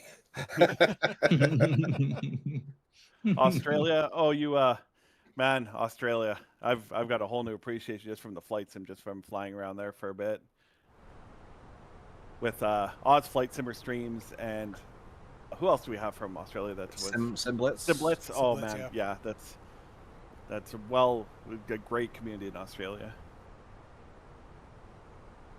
You Australians, you like your flight simulators. I think per capita, they're probably one of the most into simulation of any country. The, I mean, the Australians and US, the Germans. Yeah, the US, UK, Germany are all high on the list, but they have a much higher population. So I think it's like per capita, Australia is really near the top of the list. I mean, considering everything outside's trying to kill them, that makes sense. They would stay inside. Good afternoon at flight level 330. This is everyone's reminder to check your SayIntentions to make sure you didn't miss a handoff. Oh wow, I just got one. I like that one. A list of all the dangerous creatures in Australia is volume 25, section C, part 1 of 23. And then it's like maybe it would be easier to get a list of things that are not dangerous in Australia, and the answer is some of the sheep, but only some. Some, yeah, exactly. And Chris, maybe if you use the co-pilot, you wouldn't be missing any handoff. I'm not missing any. I'm the just function. helping others to check, because nobody told me to make sure my APU is off halfway up in the air. Oh, you just made me check. Don't do that.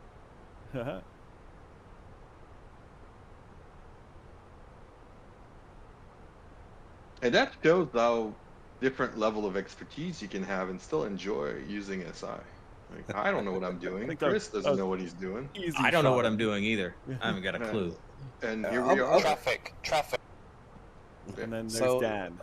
Seeing upcoming frequencies is a bit tricky because we don't necessarily know which frequency you're going to go in. I mean, obviously we know your flight plan. We could predict based on that, but if you get off track or get a direct or reroute, then it might change. I can also tell you that in general, pilots will do this by using their real world charts so they can anticipate the next handoff and the frequency that the handoff will go to, et cetera, et cetera.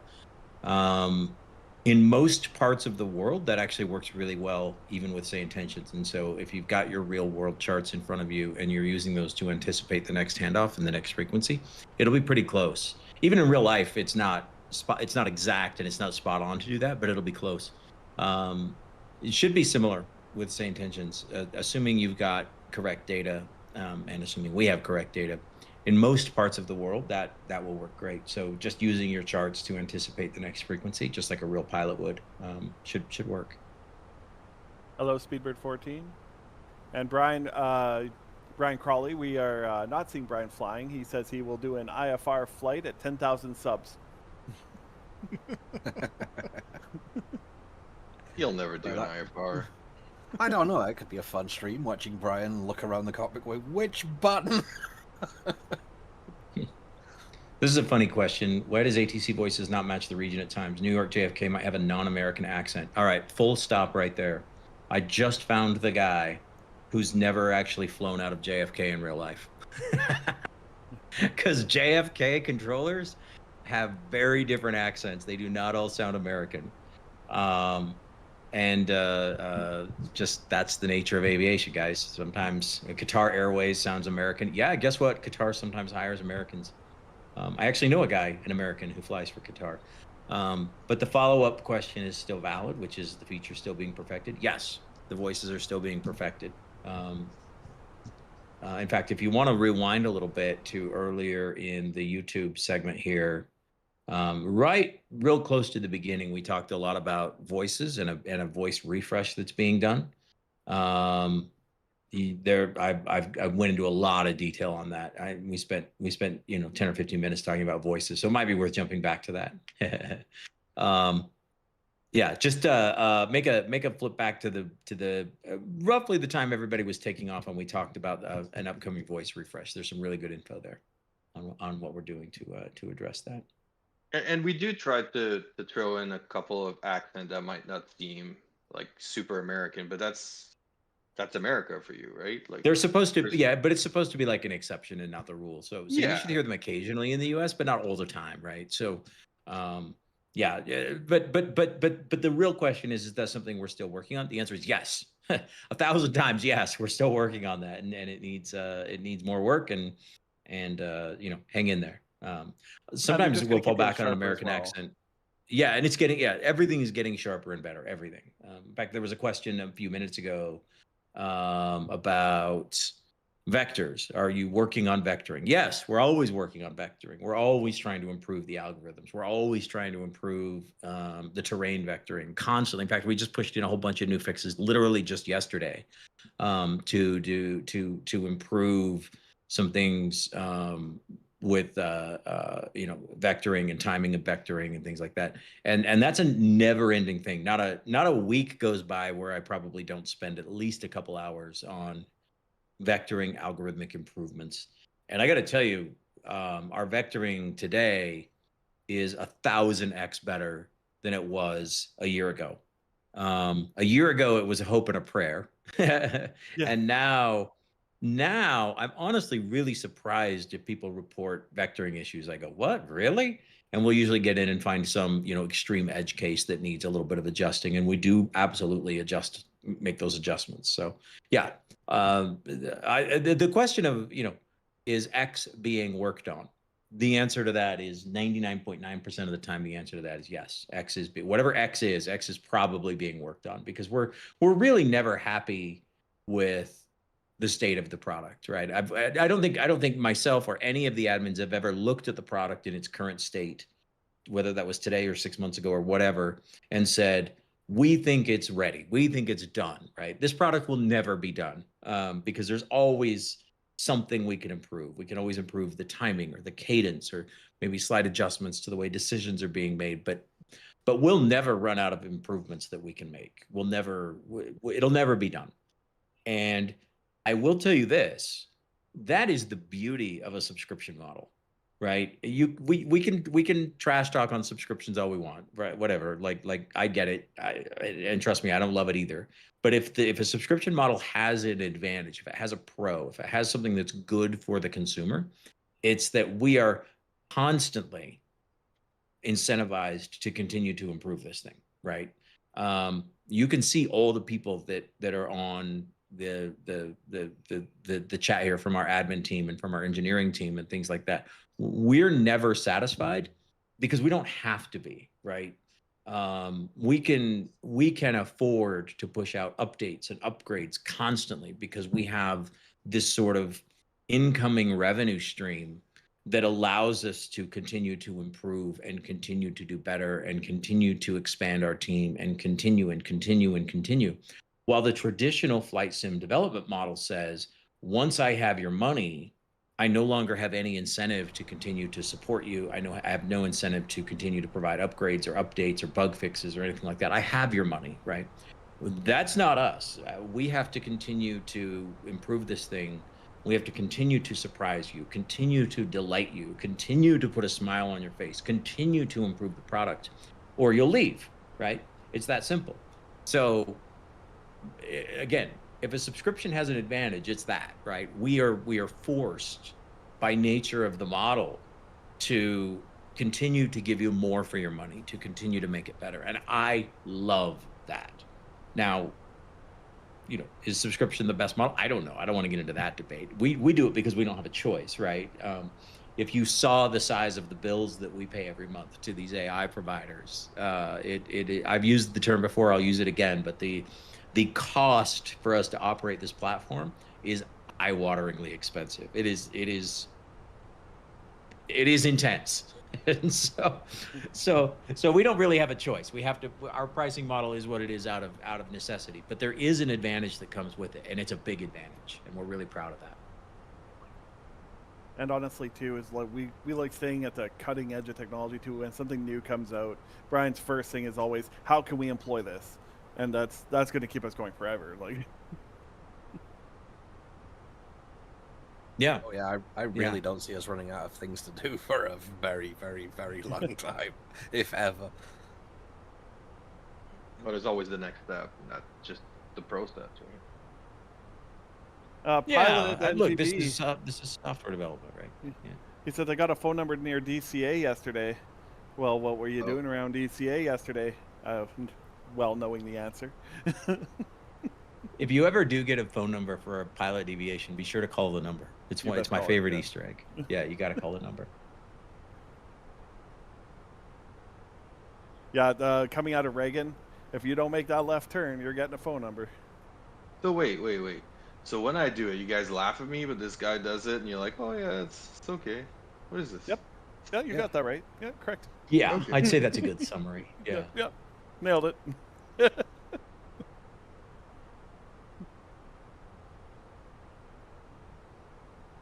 Yeah, that Washington D.C. airspace scares me.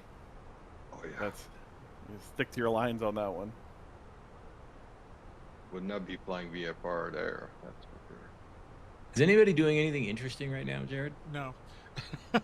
Okay. Excuse fair me. enough. I could juggle. You're right. All the screens look exactly the same level of boring right now. Oh no, the middle one. Grab that middle one. Which one's the It's middle an one? Airbus. We're all having That's a me, I nap think. during cruise. Oh, is that you? Yeah. I mean, that one we can at least see the ground for a minute. Okay, for another 10 seconds. Oops, wrong button. I mean, I can turn some dial and you can see ground. I don't know how fast it's gonna come at me, but Oh, we have a theory. yeah, I can Dan definitely says do that Mac doesn't look too expensive to operate. It is. It's very power consuming. Local numbers to call? No, it's all one number. It's a US number, yeah. Yeah. Just out of curiosity, who's going to FS Weekend in our chat? Oh yeah, is anybody in the chat going to FS Weekend? That's a good question. I promised Jared. Jared's gonna go. Jared's never been to an FS Weekend or an FS Expo or anything like that, so this will be his first show. I promised him that people were nice when they were there, and I just want to make sure that that's actually true for Jared. So let's see who's there. I'll tell you if anybody mean is going to be there. Well, you know that me and Sven are going. I was So gonna say, I tried to the answer to that question. Brian's asking the wrong questions. He says, "Who is flying the plane?" It's more, what is flying the plane? AI. My friend AP1 here has got mine pretty good. Bold of people to assume we're human. To be honest, I've just been looking at some of the thing I was talking about earlier with the machine learning and of the taxi flows and things. But I was looking at LAX for that, and I can look at how many planes it's looked at for a particular segment. And it almost sounds like it's just making numbers up at this point, because I was looking at one of the taxiways here, and it's got 1, 2, 3, 4, 5 as the count for planes that went down it. Oh wow, that's funny. Yeah. But it's a crazy number when you think about it. It's only, the system's only been there for a couple of days, and there's already nearly 12,500 aircraft that it's learned from going down that taxiway. For those of you guys that are able to go to FS Weekend, FS Expo, or anything, you gotta go. It is our people. All of us understand each other. We don't have to explain to our wives what an RNAV is, and they don't want to hear it anyway. But it's our people. Come be among the people. Yeah, it should be an exciting time for both those events, I think. So we got a few people asking for support in the YouTube room, which happens sometimes. So Raz, how do I change the volume? How do I get my call sign right? Stuff like that. Please jump into our Discord and we'll give you a hand. I don't want to turn our live streams into tech support sessions, but yeah, I'll be easy to fix super all happy that to stuff. help you guys for sure. Like our support team is top They're amazing. notch. I don't think They're we talk amazing. about them enough. That's true. Volunteered and they're We don't talk about them enough. They're Max, fire away, man. Yeah, they're volunteers and they're amazing. Go ahead. 24/7, and that's the thing. Like, and I understand that sometimes some user have to wait a little bit in ticket, but in flight sim or in any type of company for that matter, like if you can find me a place where you can get 24/7 support, where you're gonna be able to get your problem resolved, please tell me, because I don't know anywhere else where We the had a team guy is come so in. dedicated. We had a guy come in last Sunday at like 2 p.m. and was upset that it took us 6 minutes to get back to him. And Yeah, and I was like, all and right, we first of all, it's the weekend. and we discussed that, right? We created this expectation ourselves because we care, and we always want to be there in every ticket. And sometimes, it's not necessarily realistic to get to it within a minute, but I don't know of a ticket that sits for more than an hour without some type of answer to it. And sometimes we don't have the answer right away. We don't have the solution, but we working on it. We always are working on tickets. Well, and So sometimes, sometimes the answer is, yeah, that's a known bug and it's on our list, right? And that's the answer. But that doesn't mean it doesn't get worked on. In fact, I think you'll find if for anybody that's listening that's new, most of the time, I'm not aware of any bugs that sit unresolved for long periods of time, like years. Like, there's plenty of flight sim developers that have backlogs that go back years. I don't think we have anything like that. But I think our customers as a whole would say, yeah, when I submit bugs, they do get addressed. Maybe not that day, right? But they do get addressed, and I'm really proud of that. I'm proud of the fact that a large portion of our development cycles go towards improving the core product. In fact, the vast majority of our dev cycles go to improving the core product. yeah, and like you're saying, one thing to remember is we have to prioritize tickets. So some issues will obviously get fixed faster than other, and that's just the way development works. It needs to be addressed in a way that makes sense for the most impactful fix. Well, But we've spoiled some of our customers a little bit because sometimes I must say, often come in with a bug report, and within sometimes minutes we're able to address and correct the bug. I don't know that that's even responsible on our part to be behaving that way, but we do sometimes. but it sometimes creates this expectation of, I submitted a bug and it's been 15 minutes. Why isn't it fixed? exactly. So, but no, so if you do see the team running around with their red tag in channels or anything, like, feel free to let them Tell know them that. thank you, please. Yeah, because they're all volunteer, and I'm pretty sure some of them haven't seen their family in weeks. Well, So but to be clear, the volunteer nature of our support team is that directly affects every one of you, right? And what I mean by that is, if we didn't have that, we would have to charge significantly more for the product. And I don't mean a little bit more. We would have to charge a lot more for the product if we didn't have these guys helping out. So please tell them thank you, because it's their work that is the reason that your subscription costs less. It's their work that is the reason that this project is even sustainable, right? So yeah, please please be kind to our support people. They're amazing. They're smart. They work hard, and they deserve a thank you constantly. I mean, Rexer, we appreciate that, saying that they give incredible support. That I means a do. lot. We see you on there a lot, so that means a lot coming from you, buddy. Yeah, let the record show that Mr. Marexer here, who you do submit a lot of tickets and bug reports, which we appreciate, by the way. But let the record show that even he gets it, right. This is a big job to keep in front of all this. We're not a small operation anymore. We're good size, and right. And with numbers come more numbers, right? The bigger we get, the more tickets and help that we have to provide. And again, the team is amazing. So. Yeah, so I'll say it myself. Good job to the support team for keeping this ship afloat, or this We appreciate airplane the hell out in of the you air. guys. Mickey Aussie, I would love that you guys would make something as the tower simulator, but then broader. That's interesting. But man, Field Air does such a good job. Big shout out to our friends at Field Air for Tower Simulator 3. I love that game.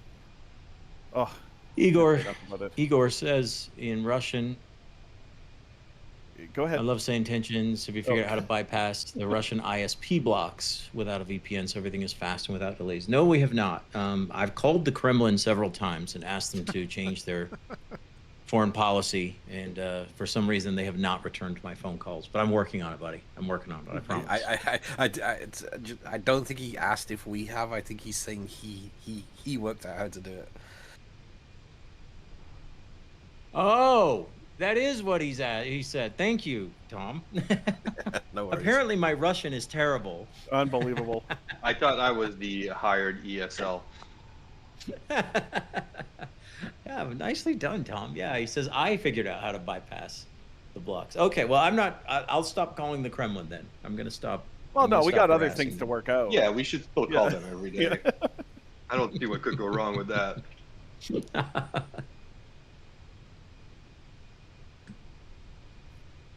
Well, I appreciate that we still have an audience even in cruise.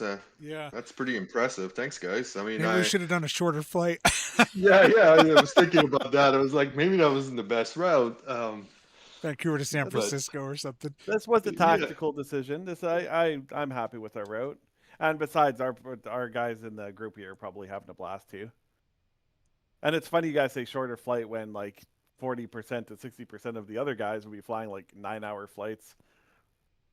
That would be, I don't know if I could do a 9-hour flight. I don't think I can talk for 9 hours. I'm not gonna lie. Oh, 15,000 subs, 9-hour flight. No, we will not stop until Yeah, what Brian doesn't know is the surprise here is that we're going to keep going until we hit a certain number of subscribers. So the rest of us are ready for it, but he has no idea it's happening. Yeah, we're diverting to Japan. Yeah. Well, I'm already out of fuel. So I was going to say. So. We'll get a tow rope out for Maxo. Yes, please. I mean, wouldn't that be ironic? An Airbus towing a Boeing through the air. Over Seattle, yeah, that over Washington State, that would be yeah. I'm happy that we're not. I'm still in the air. Just leave it at that. You know, Steve, I used to do things like that in VR. I used to put up a YouTube video on a window and things like that. But I find as I get older, I can't focus on it, and I lose track of what's going on. So, well done for being able to watch YouTube and fly at the same time.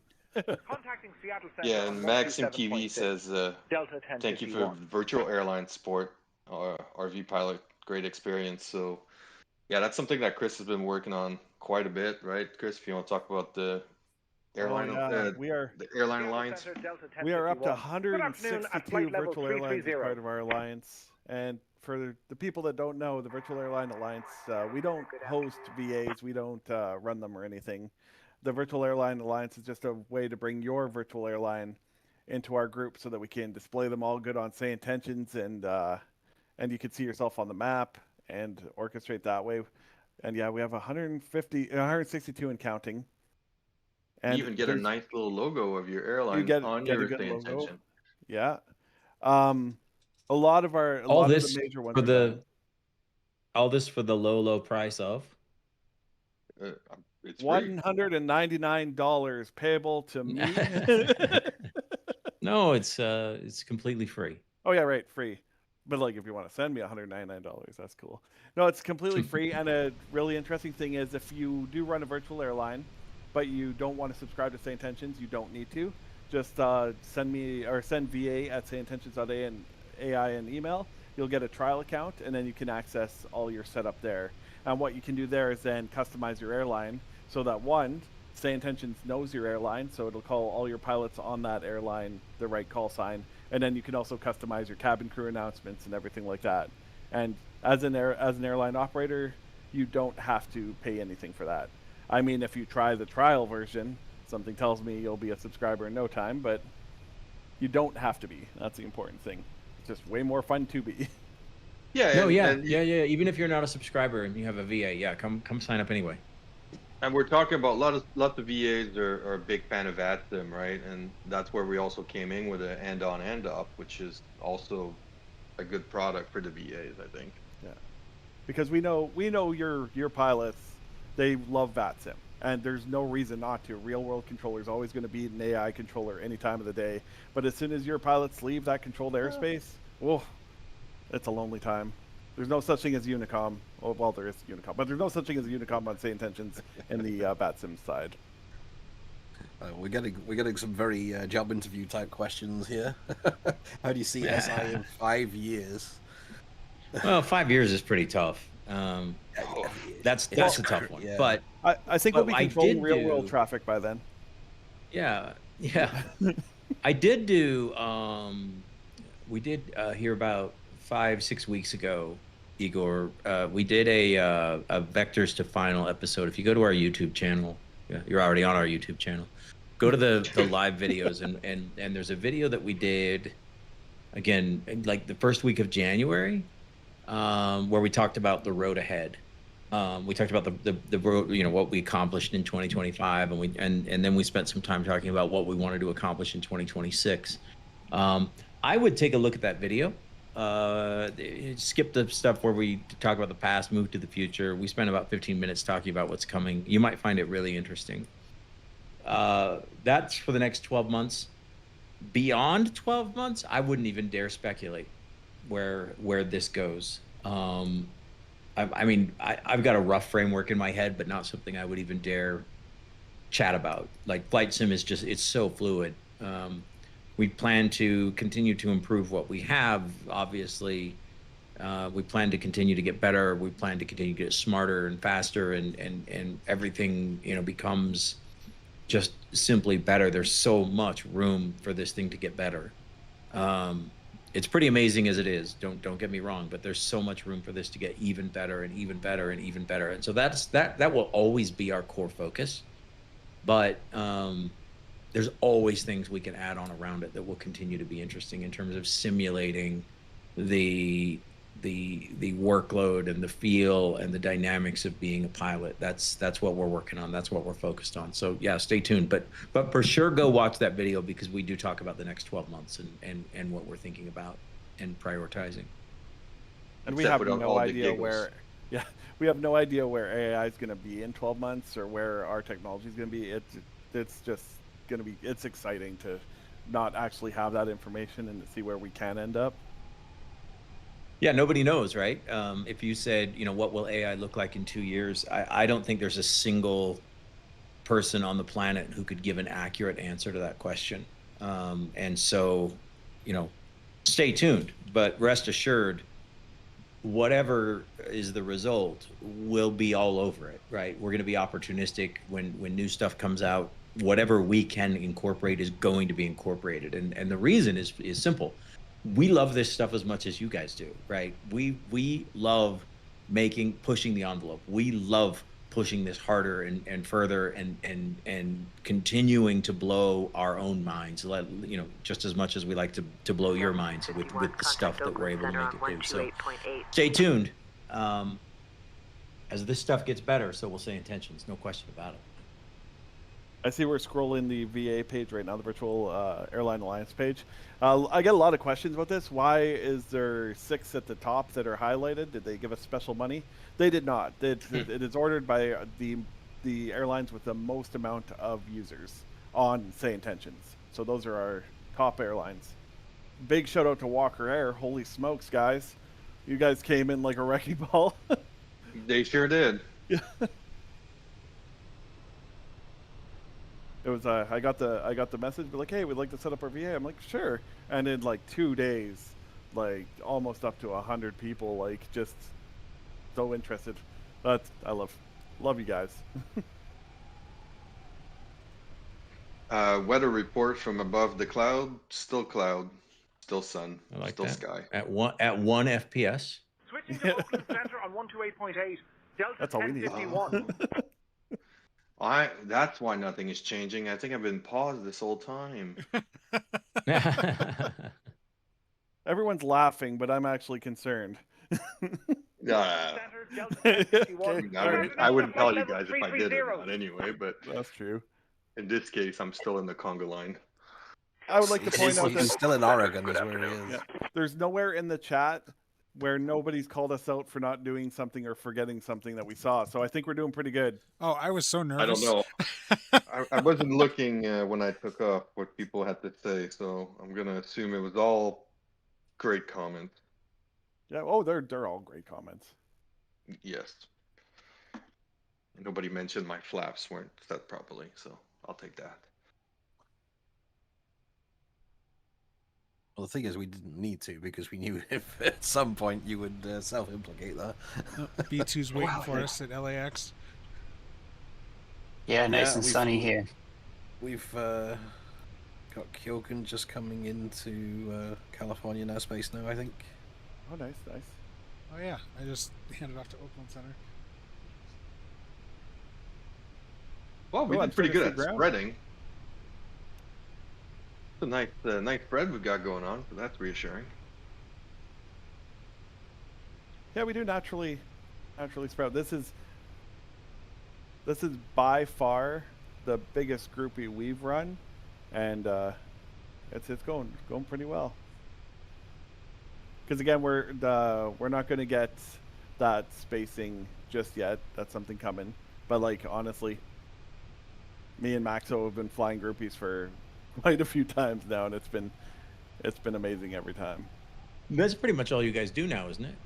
Yeah, we found our niche. I've stopped getting mad, Max. Oh, I'm just giving you guys a hard time. I mean, we do other things sometimes, but the long pause just implicated yourselves. That's all. Yeah, but we're working very hard on the user experience. I know you are. Hearts in the chat for me and Max. I'm too busy laughing at the exasperated Quebecer sighs in the background. We need to get that on a sandboard, Dan. It's just all I could hear there for about 3 minutes was just. That was awesome. Awesome. The only other thing that went through my mind was I could just say like, sorry, I don't speak English, and then just disconnect. But I'll stick around. Just in case people were worried that Dan wasn't here.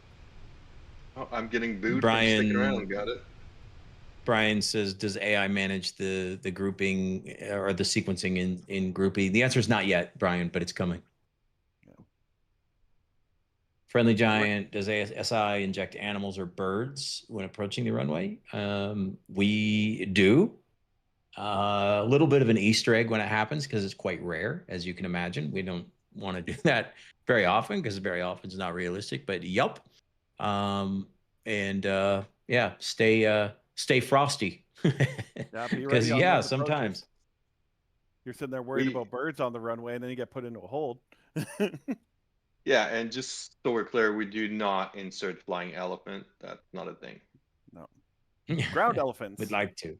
We'd like to. The tech hasn't caught up yet, but we'd like to. Well, the problem is we tried, didn't we? We tried, but the problem with the elephants is that they kept stalling out and falling. Man, they couldn't set their flaps properly. Yeah, Yeah, just they- couldn't get the aerodynamic Hey, lift. Yeah. Oh. I'm Don't sorry laugh. for everybody's, Don't laugh. significant others listening. that's the quality of airline dad jokes that you're getting around here. Mhm. Can't believe I'm still in Seattle Center.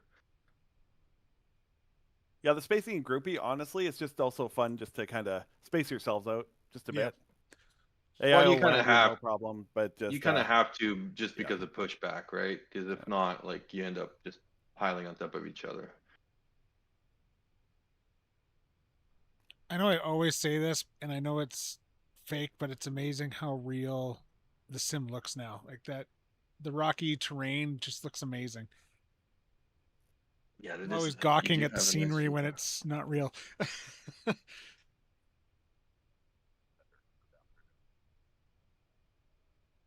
Somebody's asking what the group frequency for this flight is, and you are correct. It's 123.135.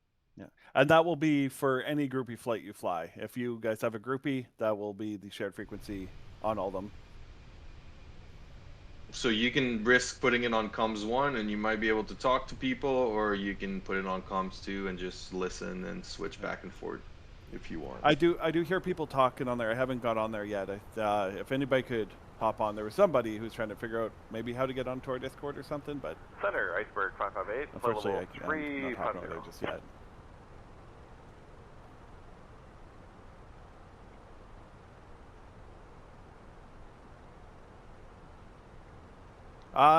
Here's a good question. How many of you all use Pocket Sky?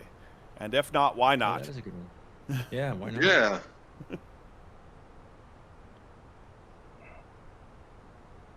We'll talk about, actually I want B2 to talk about Pocket Sky because I keep finding more features and I'm supposed to know this thing intricately. Things that keep adding more and more to it. Yeah, the things that blow me away. The checklist, first of all, the checklists were always cool, but now you can manually hit the buttons on checklists to do your own quick checklist if you don't want to get your co-pilot to do it. The airport ops tab blew my mind. I didn't even realize I was in there till like 2 weeks ago or last week. Yep. That's just where you can pick your gates and stuff.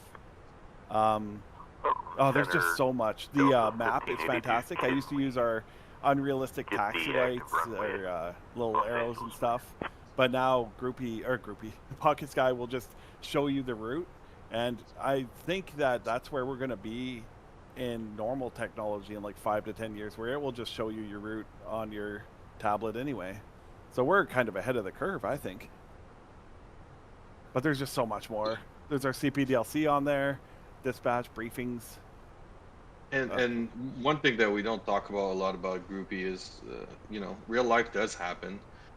And not Groupie, sorry, Pocket Sky. And real life does happen. And if you want to just have your phone in your pocket and you have to go somewhere and you forgot, you can pause your flight. You can look where you're at. You can make sure you're going to make it home on time. You can see all the communication. You can respond by typing if you want. I mean, pretty amazing. Yeah. It slices, it dices. Yeah, basically everything you want.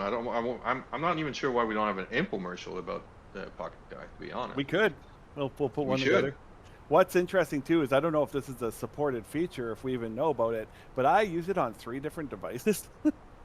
So I got my map on one in the corner. I used it on my phone for my checklist, and it all just works together perfectly. Yep. Yeah, you can do multi-devices for sure. Absolutely. It's fantastic. I actually have a use for my iPad again. I always get an iPad thinking I'm going to use this thing, and I never use it. But now I have a dedicated use for it. It's Pocket Sky. If you don't forget to charge it, like I always do. The parking spot at the destination is super cool. Yeah. You've always got a 2-zone air fryer. It's called Engine 1 and Engine 2. Yeah, that's true. Yeah. And that parking spot stuff, that's Tom's department. So we've come a long way with that. It's rarely a time when I fly with an airline where it doesn't pop me right where I'm supposed to be if I don't specifically ask for a certain parking spot. That's been good.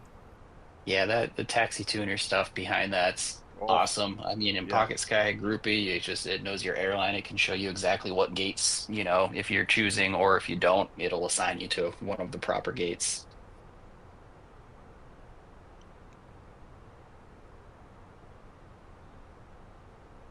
I mean, the thing with Taxi Tuner though is you got to give a shout out to all the people who are contributing. Yeah. Because Oh, that yeah. data is a real community effort.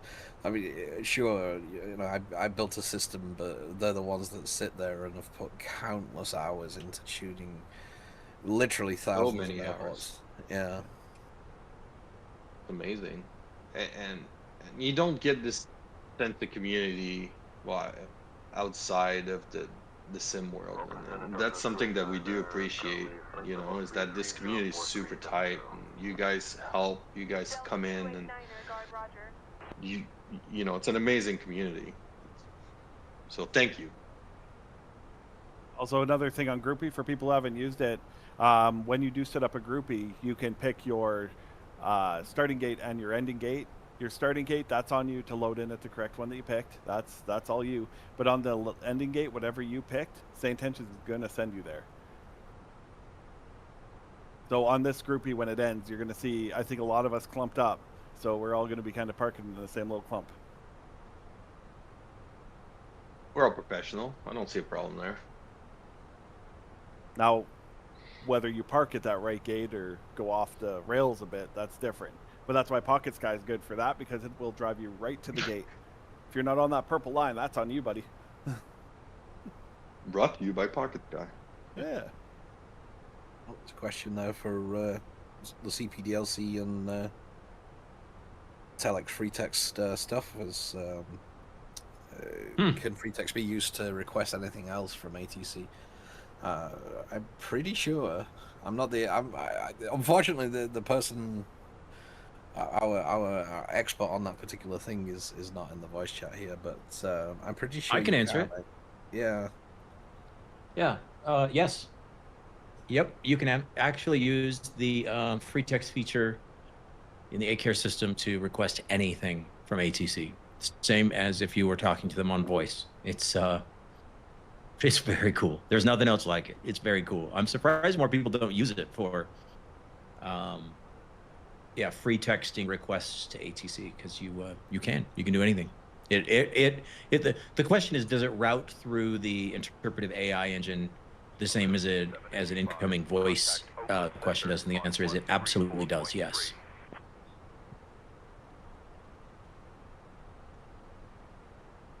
This is the part where you guys are supposed to applaud and go. Oh, yeah, all right. Dan, please clap. What are you doing, Dan? Oh, I think Dan. Okay, the guy has an. There it is. There we go. We expected you to be a little more ready there, Dan. Little delay there. See, YouTube's got a delay, and then Dan's got an extra delay on top of YouTube. We just woke him up a couple times. I'm just flying over beautiful Lake Tahoe right now. Ooh. Is that true? I don't even know our route. Well, the conga line is Keokun's just coming up on Fresno now. Yeah, let's take a look. Show us the conga weirdest thing is I've barely left my hometown, but I feel a kinship with the Truckee area that just is unreal. Just because that's where he's right over the most top of our there. Texting. Woo. I feel like I'm home. So passengers on both sides of the aircraft will look outside the window. You'll see beautiful Lake Tahoe down below. Hopefully some of you will be able to go skiing there later on. Yeah, that was actually the push to think. Extremely good. You give it the right. Like it was perfect. Max is better at that than me. No. It's all you, man. Not entirely sure if that's the thing to. There we go. Yeah, there's your conga line. So it looks good. You guys are getting close to LA here. 33 minutes for top of descent for me. Who were the guys off to the side there who were trying to cut everybody off? Yeah, those two. I think those two Buford pilots did and their thing. Buford. A4VJ. All right. All right. That's just... It's just taking a Wait, they're slightly snuggly parallel there route. too.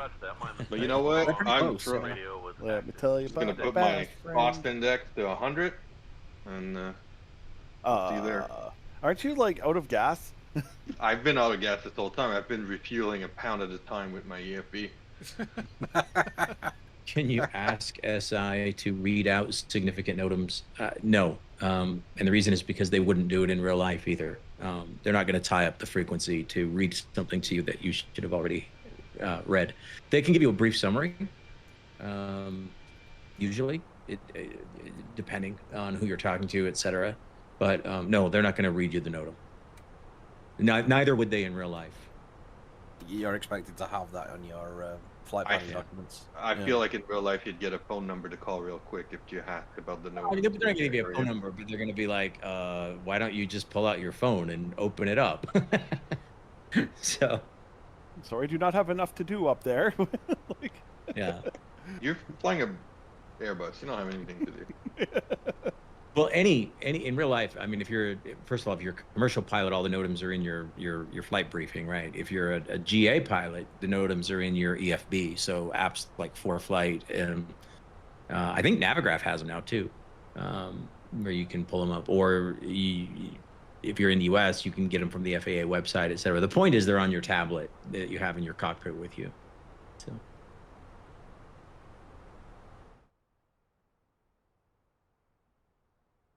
I'm preparing for 2-4. Yeah, right? that's a good question, and maybe we should talk about it out loud. So, with Groupie, is the AI traffic off? No, it doesn't have to be. You can have all the traffic you want. You'll find, however, that for us today, because there's so many of us, we turned it down. But that's definitely not something you have to do. It's actually quite fun if it's a Groupie of 2 or 3 to have traffic on. You can, yeah, you can turn on the traffic in Groupie, but the problem is each person is seeing their own instance of traffic. So it's not like a combined traffic universe where you all see the same planes in the same location. If you watch the Vectors to Final episode I alluded to a minute ago, one of the things that I talk about that we're working on for 2026 is this sort of unified multiplayer universe where everybody sees the same AI traffic, the same each other, the same ATC. Everybody's in a single unified universe, very VATSIM style, right? But we're not there yet. But you're seeing with Groupie and multiplayer and soon multiplayer sequencing, et cetera, you're seeing the early iterations of that. But we're not there yet. But we will be. And this is where we're marching. So.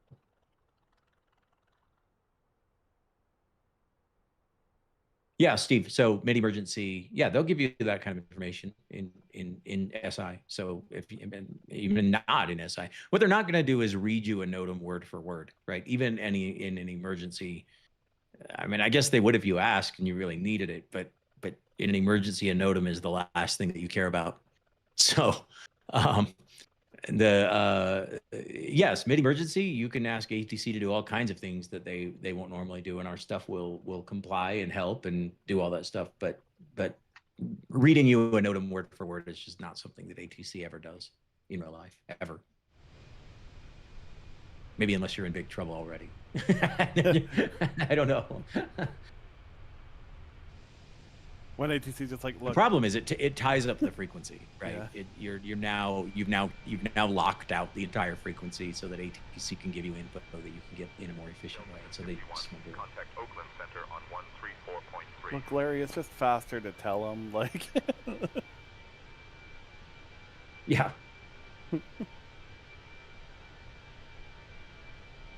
Well, and they'll be aware of them too. If you can be like, hey, are there any TFRs around me? They'll tell you. Or, hey, what's the TFR to the north? They'll tell you. But they're not going to read you the entire TFR. They'll just be like, it's for a balloon show. Oh, okay, got it. Thanks. That kind of thing. So that explains all those balloons. It models the way it works.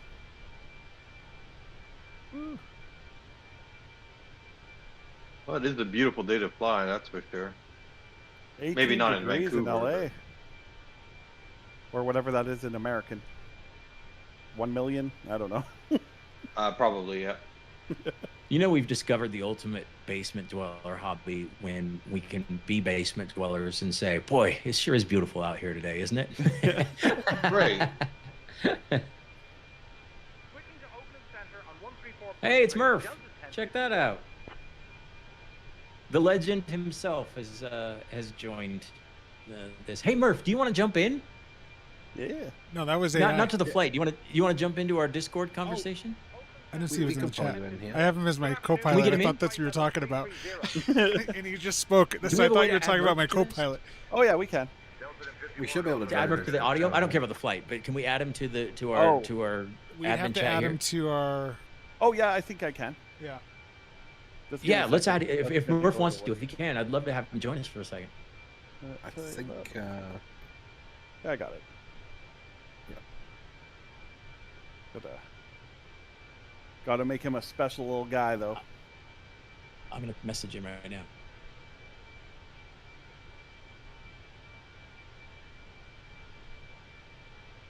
I feel like the most famous flight sim celebrity of all time just jumped into our chat room here. I've been here the whole time, actually. Chris, we talked about your grandiose view of yourself. So you need to stop that. Oh, he says he's mobile right now. Okay, we'll get him in as soon as he's not mobile. It's gonna be good to have some visitors. I mean, you've met Murph. He never stops moving. This is awesome. We didn't plan this. But if Hey, Bruce you should be able Springsteen to. shows up and he can join your chat, you bring Bruce Springsteen on stage, right? This is what you do. He's here. Especially when That's we an picked a interesting choice. 2+ hour flight. Bruce Springsteen. Replace with the name of your favorite celebrity. I don't know. Who is it? Miley Cyrus or whoever? Doja Yeah. Cat, yeah.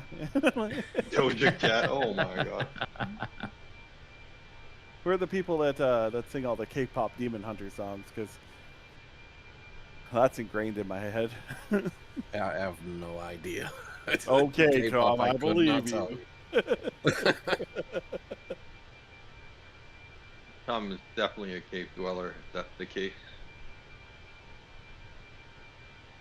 What, because I don't know much about K-pop?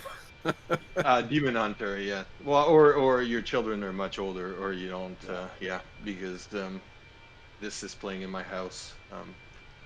Way more than I Yeah, wanna but you admit. see, the trick is you just tune it out. You just stop listening. That's what Yeah, that would be wonderful. That's even worse because it's in your head when you fall asleep and you don't know why or where it's from. No, it's all right, because when they get into the teens and stuff, they don't want to talk to you. They just want to go hide somewhere. So you just have to tune it out. A fun That's story. where you have flight sim. You come I into have your sim. one of our virtual alliances, SayIntentions Virtual Alliance, in there. That's more of a test bed for some of our announcements, but people are using it, which is great because I have that thing loaded up with like K-pop Demon Hunters references.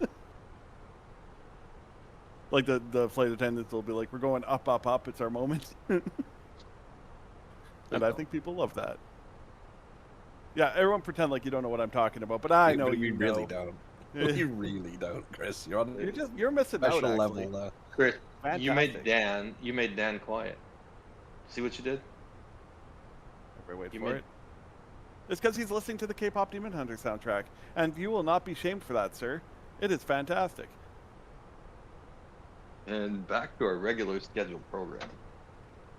But like Bluey, we're talking about Bluey now, right?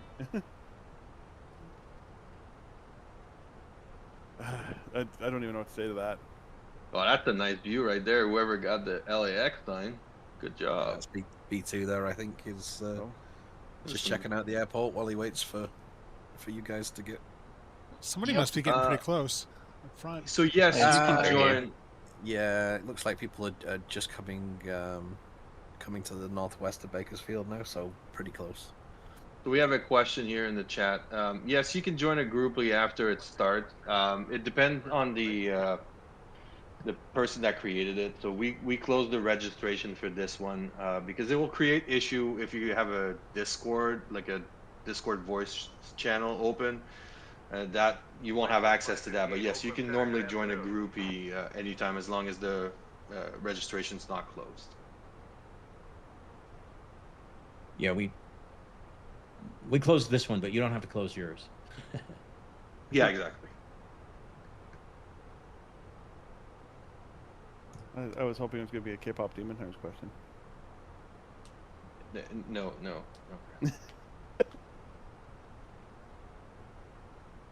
So if anyone would like to deliver Chris a brief smack, he should be at FS Expo in Minneapolis. Look, I have That like should be a blast. 87 children here. That's Just give him a K-pop right in the chops. It's fine. K-pop puns. Now I'm on board. So the red light that says fire warn, that's normal. That's normal. Yeah, too, that's right? just letting you know that there could be fire. And it's fine. Here's Murph's in the voice. joining us. Murph's here. Is he here? He's Yeah. here. Oh wait, he is here. Let me just make sure that I did this right. He's on mute.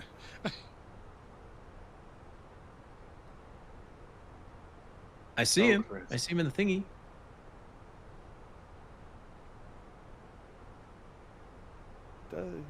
Yeah, don't worry. I just have this vision now of Murph going mad, hammering 17 buttons trying to make his microphone work. It's all right. It was only 16 buttons. I found it. There he is. There we go. There he is. Turn up the volume just a little bit. I can't. Stand by. How we now? Not you, Jared. It's Can the you hear me now? 17th knob. It's a little better. A little better. But go a little more. Does it go to 11? Oh, that's pretty loud. Hang on. There's got to be a way I can do this. Oh, Wait, I think you can turn me up in Discord. Yeah. Who's streaming the Discord audio? Me. well, but Okay, you have you to guys turn just all of crank yours us. right to the top. It turns Oh no, you could everybody do just Murphy. Just right click you on him, can? and then you'll It's see. like the first voice time volume. someone said "turn up Murph." Yeah. Down. Yeah. Murph's not loud enough, said nobody ever. No, not true. Okay, here we go. Try that. Sweet. Yeah. So I think if you just right click on me, there should be a volume slider. No, not loud enough yet. Yeah, I don't see you even. Any How better about now? you in chat? Can you hear him well? He's really Brandon? soft. I can tell just from my headphones. Yeah, it definitely is. I turned him up to 200%, and he's still quieter than anybody else. Oh man, we're all gonna have him at. This is a ploy. He's gonna get us all to crank it to 200 and then go to normal. Oh no! Wait, volume. hang on. There's another guy. oh, no, there this it works. is. Oh, There it is. We got it. Okay, we're working better now. Yeah. Hey, it's good. That was- It's good to hear you. You too. Been watching the flight. I was on the couch and I was like, "Hey, look at all the guys flying!" And then I saw the Imagine- stream. I was like, "Amazing." Imagine if your favorite celebrity, Murph. I don't know who that is. I'm guessing Britney Spears. Okay, so imagine if your favorite celebrity showed up in the middle of your stream and agreed to like join you on stage. How excited would you be? Because that's how excited I am right now. You're too kind. I'd be mortified. I'd be like, "Oh dear, what are they going to say?" Right? But no, it's awesome, and to so many people flying. Like I was just saying there in the chat, we've been using Groupie now, for the live streams, and we're seeing people for the very first time actually, pressing the button to talk, because usually they just wouldn't, right? I mean, there's always the worry like, what am I going to sound like, or am I going to make sense? Is it going to understand me? And we're listening to folks call out runway reports. They're calling finals. They're talking to ATC. It's a great breaker of ice just to get folks involved. I didn't understand a word you said, but you sounded very excited about it. No, I'm joking. I'm joking. Yeah, you know what? I love that you're using it, because the secret here is that the stuff that you do on your live streams was a giant input to the formula for how Groupie was designed. Just to be completely honest with you, like as we were discussing it and putting the, it should do this and it needs to work this way. It always came back to, would that work for Murph, right? Because you're like the gold standard in like successful group flights. So I'm super excited to hear that you're using it. Oh no, that's awesome, and you're very kind. No, like for me, trying to herd cats as we tried to do with a group flight, to have a central program, people just click on the link. You can sort out, hey, you want to start at this actual location rather than, yeah, so we'll see you at the airport. And then, having that ability to be able to talk to one another and track the flights. And another huge thing here, of course, then is your own built-in model matching. It's just class. The whole thing together really, really works. And like we're seeing more and more people use it. I mean, I'm hearing voices for the first time and like, wow, that's what they sound like. This is great. Oh, that's so cool. How do you find the model matcher is working for you overall? Just, you can give me an honest answer. Murph is, not here to be our infomercial. I'd love to hear your unfiltered opinion on that. Maybe I don't want to hear it, but go ahead anyway. No, well, I got to say, it is working a lot better. I think there's still an underlining issue with the sim. It's to do with like Sim Connect, where I'd say Sim Connect. By the way, I'll make this sound like I know what I'm talking about, right? But it's basically what we have. There's a little bit of rubber banding that can happen, but I find that's when Microsoft is showing the aircraft position, as in the online multiplayer, right? And then when Skynet is connected with Groupie. But in terms of model matching, it's doing a way better job. I mean, I've yet to see a flying 747 hovering using SayIntentions, right? We get that all the time with the same model matching. So I know it's a great source of fun for you with your streams, just seeing people spawn in with the weirdest aircraft choices. And people to be horrified. They're like, Murph, I'm not flying that, because it's how we express, right? It's how we kind of express identity. It's like the plane you choose to fly or the livery, and you got someone in a fighter jet, and next thing they're in a big airliner. Well, they don't really want that. So it is doing a much better job. Whatever way the lookup table is doing its thing, it's just better. Good. I'm glad to hear that, and I think that's always been our standard for everything that we do, which is, as we're talking with as a team about, features, is this feature ready? Is that feature ready? And, inevitably somebody will say, but it's got bugs or it's got problems or, it's this, it does this or it does that. And my response to that is always, and this has become a little bit of a guiding philosophy for us. Is the experience better when the feature is turned on? Or is it better when it's turned off? Because let's be honest, there's a lot of plugins where after you get it going, you go, you know what? It's kind of better if I leave the plugin off. Right? And so our standard has always been, as soon as the simulation is better when the feature is on, and people would rather have it on, then that's the moment that we know it's okay to launch it. Now, does that mean we stop working on it? No, of course not, right? We continue to work on it, improve it, and pound on it and iterate. But it is the moment where we go, okay, I think this is ready for people to start using because it's more fun. The simulation is better when it's enabled, right? 100%, but you kind of go one further then, because I mean the features that you do enable, you end up giving us an option as well on top of all of that. Even if it is working and deployed, the user can still turn around and say, yeah, it's okay, I don't want to hear other people talking on Groupie, I just want to listen to a bit of ATC. So they have all those settings buried away, so it's so very open to them. And again, like, there's huge advantages to this. I mean, if we look at the pace of sim updates, and we're always happy to see sim updates and the progress.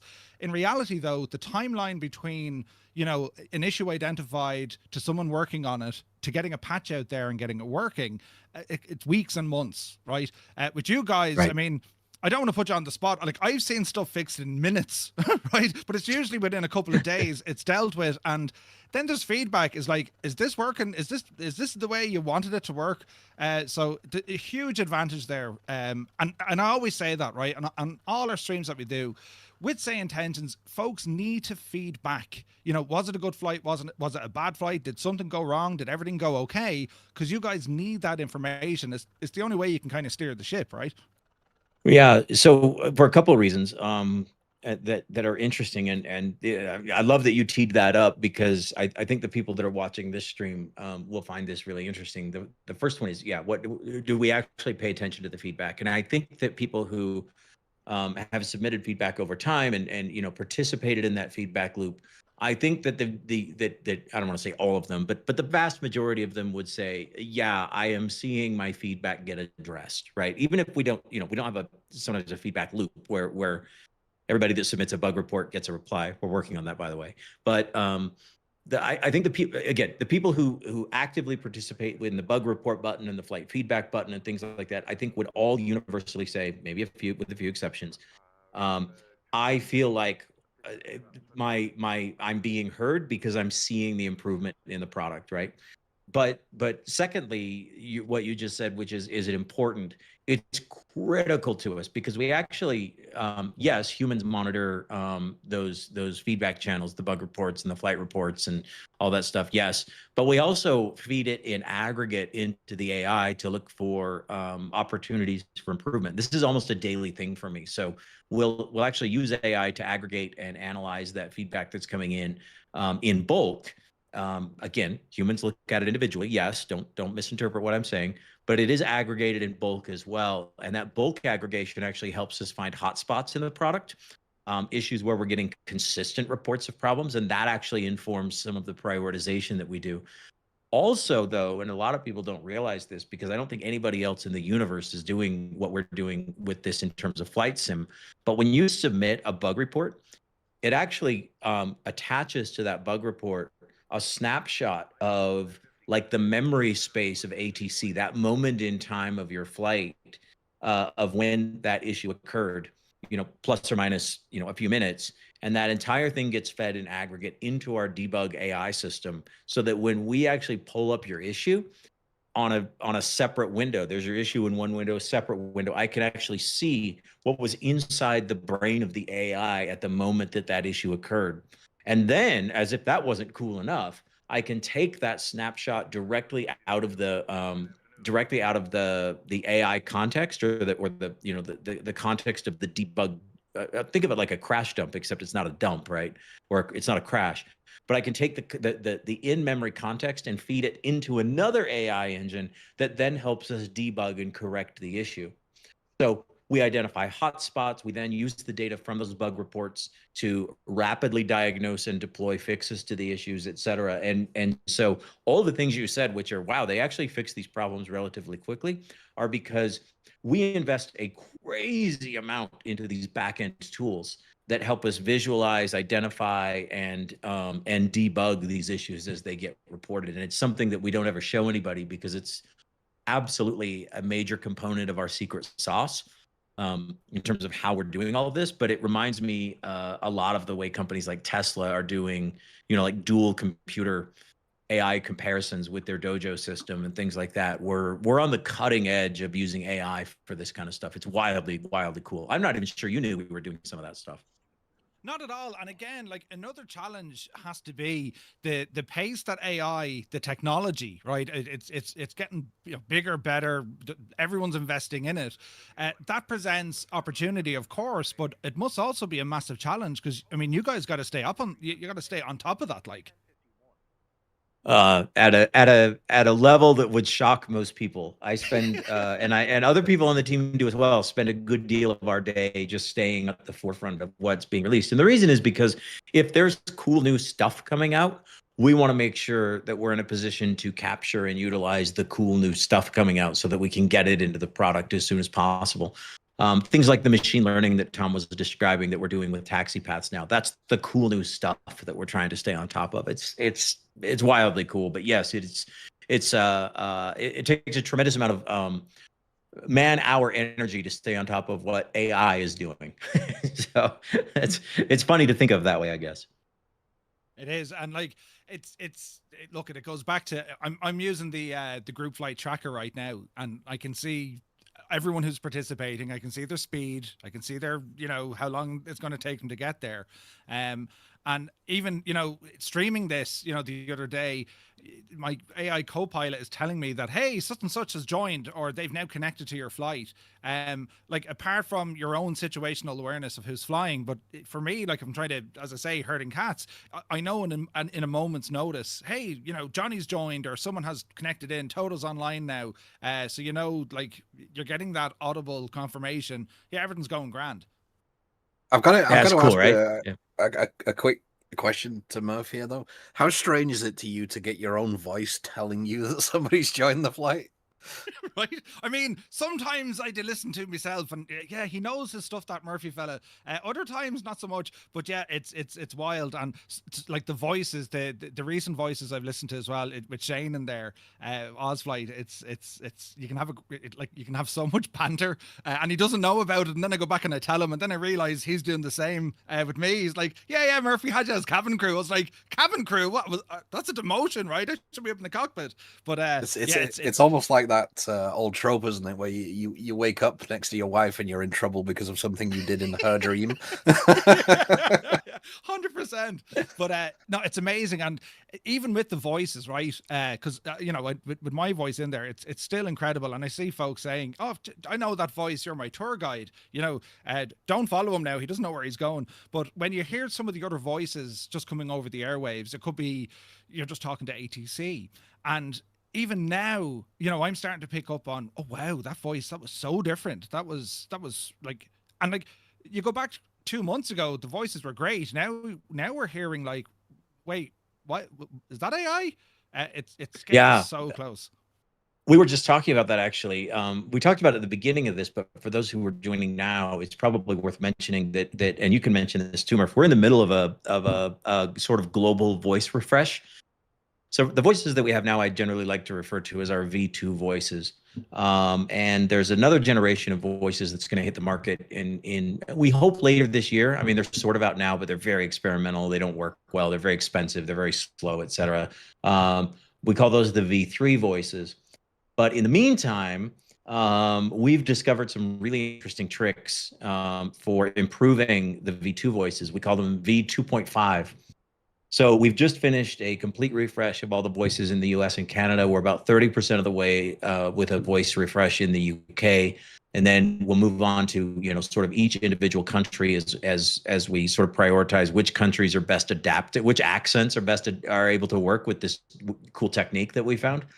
But to your point, I'm glad you're noticing this, because there's been a massive improvement in the voices in the US, Canada, and partially UK in the last couple of weeks. And that's only going to continue to improve, and as we expand this V2.5 rollout. And I'm having the same reaction as you, Murph, when I see people showing our stuff now. I'm like, are they on VATSIM or is that our stuff? And sometimes I can't tell. I'll be the first to say it is one of the coolest upgrades we've ever pushed out, and we're not really talking about it because the team has enjoyed letting people discover it on their own and go, holy moly, like these controllers suddenly sound really good. It's unbelievable. I'm like, when again you look at feedback, I just see it the whole time. You know, folks discovering things for the first time, and you know, I won't let much out of the bag, but like there is so much more going on than, you know, your simple, and to say it's simple is probably wrong, but your simple ATC routing. I mean, anywhere. Yeah, the simple ATC routing. Yes, Murph. Yes. Yeah, you know, the way that's really easy, you know. But like it's when they're flying from point A to point B, and you know, for whatever reason, ATC were like, okay, well, we're going to give you a diversion now, or we want you to go direct, or actually we're going to vector you. And you know, they're just not expecting that, and that's before anything else were to happen, that the user can trigger themselves. You know, this sort of role play with cabin crew to have some sort of an in-flight, you know, chaos, or indeed you guys injecting something into the sim for them to bear witness to, or you know, get out of its way. Yeah. Well said. And we're super proud of that, by the way. And a lot of effort is being put into and continues to be put into making sure that the ATC feels, I'll use the term, realistically unpredictable, right? And a real world pilot will tell you, you know, their ATC experience arriving into an airport they've arrived into 100 times, there's like a 60% chance they can predict exactly what'll happen arriving into an airport they've done 1 million times, right? But it is not like consistent in real life. Sometimes they just do things differently. Sometimes they'll sequence you for spacing. Sometimes a runway is closed. Sometimes there's an operational exception and you've got to be put into a hold. And this is where a lot of effort is going into now, which is sort of introducing, again, this realistic unpredictability into ATC. And those who've used our stuff, I was talking about other plugins, right? Not really ATC plugins, but just other flight sim plugins in general, where they feel really magic for a couple days, and then you continue to use them. You're like, okay, I think I got the formula now, right? And we try so hard to make sure that ours doesn't do that, that it continues to surprise and delight people. I'm assuming you've noticed that. Oh yeah, yeah. Like I mean, it's proof is in the pudding. Like when you look at the pilot portal and when you go into your settings and when you see just how much customization there is, you know, to anyone who's new thinking, well, I want to give this a shot, but I don't want to be overwhelmed. You know, I don't want ATC telling me, right, we're going to change your flight plan. Well, like you have all these options now, and like they're slider based or they're percentage based. And you can just say, listen, I don't want any changes. I'm flying from this airport. This is my route. This is where I'm landing. Don't change it. Even the runways, because that was the thing. You know, folks were planning, they were using SimBrief to plan their flight. They would say, well, expect, you know, runway 36. Okay. And then, you know, in SayIntentions, because it's reading current weather, it's like, no, you're going to land on 01. You have the option to override that. So yeah, I think for a lot of folks, I mean, the amount of customization that you have, you know, it mightn't be telegraphed on the first page, but have a look at the pilot portal, because there's so much more you can go into that.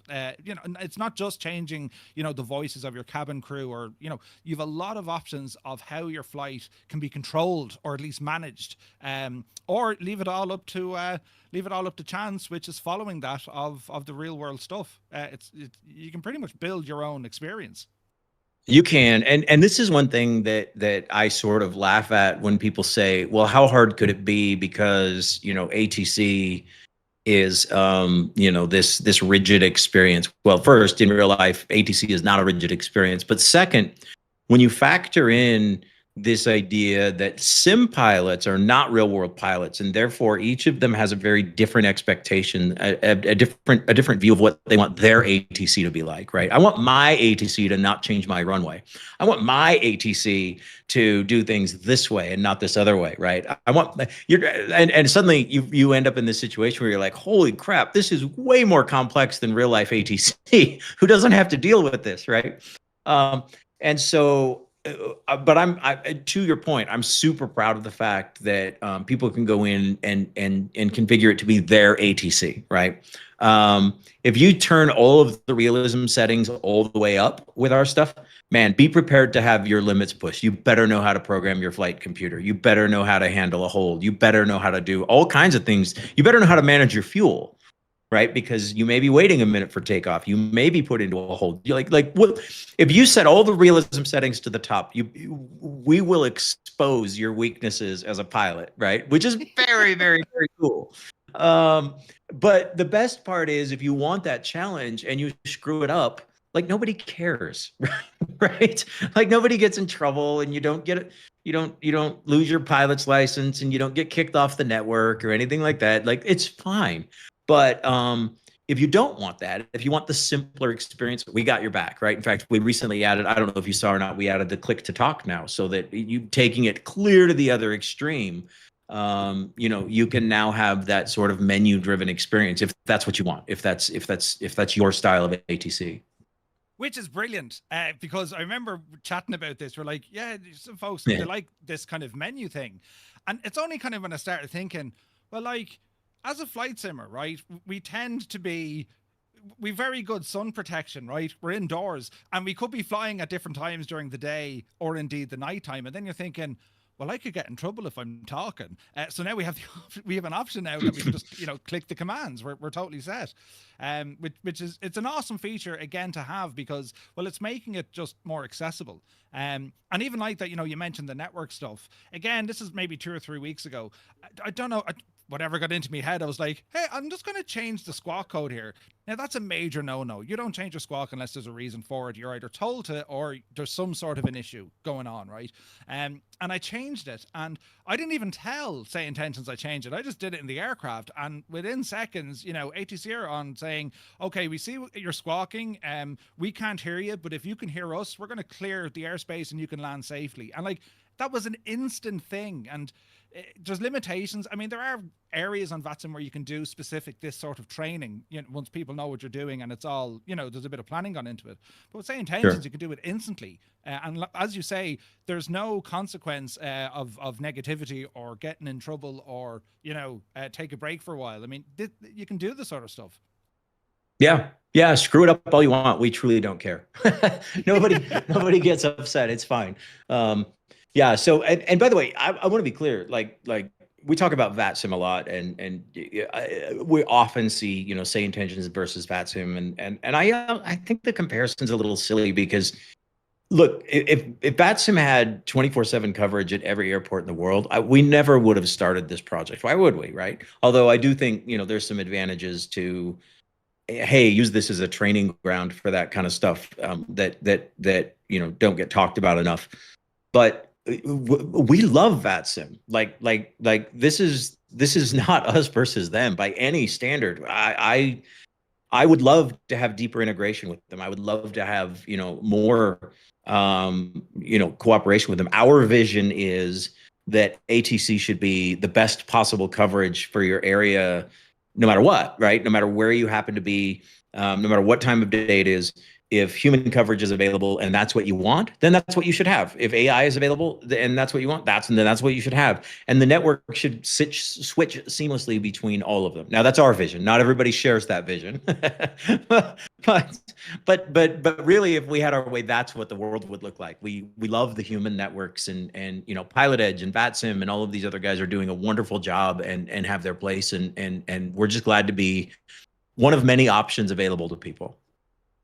It is. It's great because there's VATSIM controllers in my own community when we're flying and you'd be like, hey, how does this impact on you guys? And it's always been a resounding positive response. It's brilliant because if you're flying from A to B, if you take off and there's no VATSIM coverage and you want to have that ATC experience, well, SayIntentions will carry the ball. It'll do all the work you need to do, and when a controller is in range, well, SayIntentions will actually say, okay, you just got a notification on your client, here's the controller frequency, good luck. And the same happens on the flip side. You take off at ATC, and this happens quite a lot with VATSIM. It could be just the tower, and there's no one else after the tower. It's like, okay, clear for takeoff, over to advisory, good luck. Well, that's where SayIntentions can pick up the ball and run with it, and give your full routing. And to have that working in such a way that doesn't interfere with either network, but it actually complements, it's a wonderful feature to have.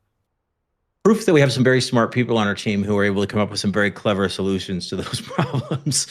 So, 100%. Yeah. We're proud of that. What for our customers here, the people who are watching this who maybe have never watched your stream, do you want to give people your 5-minute elevator? Well, maybe not 5 minutes, but your elevator pitch. Where are you? What's it like to watch your stuff? How do they jump in? You're very kind, yeah. So I stream. Well, I'm streaming pretty much, every day, Monday to Friday. We have kind of scheduled flights, group flights on a Monday and a Friday, and we always post these to the Groupie notice board. You'll see them on Discord as well. These are open group flights. Any experience is welcome. Monday night we tend to follow a theme. That theme could be, we're doing history, or we're doing a world tour. We're doing a landmarks series at the moment where, we're visiting 7 different landmarks. We learn about them, how they were built, who built them, this kind of stuff. And we tend to focus a lot on kind of general aviation, but there's no restriction. I mean, I'll put in, recommended aircraft if it's, a piston or a jet or whatever, but folks like flying whatever they like to fly. And the entry is, we only ever have one rule, which is like the Irish equivalent of just don't be an idiot. Like, I mean, there's other people flying with you, have fun, but just enjoy yourself. And well, that's what we do kind of Mondays and Fridays. Then Tuesdays, a bit of a mix, really. I do a little bit of dabbling over an X-plane, which I have to say, SayIntentions with the ATC is flawless. It's great. Tuesday night we do trucking or a bit of driving. I attempt to drive. And then Wednesday, we do our best, and it's all with massive thanks to Brian and the crew. We do our Flight Sim news, and that's trying to catch all the news from everywhere in the world, you know, working with the likes of MSFS add-ons and FS Elite. We try and get the news and just put it into one little area to say, well, look, this is what's going on in our hobby. That could be a new aircraft, it could be a plugin, a scenery, or a sim update directly itself. And then on Thursday, I started this pilot training. Imagine listening to me to learn how to fly, right? So we do this pilot training stuff, and it's basic stuff. When I say basic, the idea is to teach new people, but also refresh those who might be flying for a while. So we can do anything from, you know, ground school, be it, you know, taxiway speeds, taxiway signage, all the way up to maybe VOR, DME kind of navigation. And then on Thursday night, we're flying airliners. So yeah, it's definitely a busy week, but do you know what? It is so great to see the increase with Groupie. Also the increase that we have, because I know my guys love it, is you know, ask a question to our tour guide using the stream kit, which is just it can be dangerous, right? Because some of the questions are like, and now like it's every flight is like, hey Murph, why don't you ask the tour guide what we're actually looking at, rather than me saying, oh, it looks lovely, you know what I mean?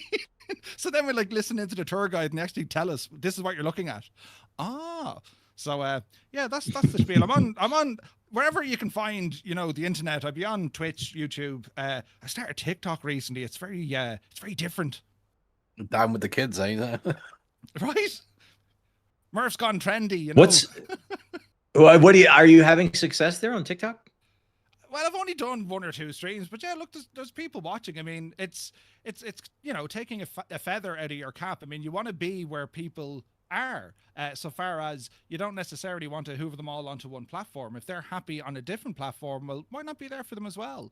And we've seen that, of course, with you guys with Microsoft Flight Sim and X-Plane. It's not one for the other. It's no, guys, wherever you want, that's where it'll be. Right. Yeah. Very cool. Very cool. I think.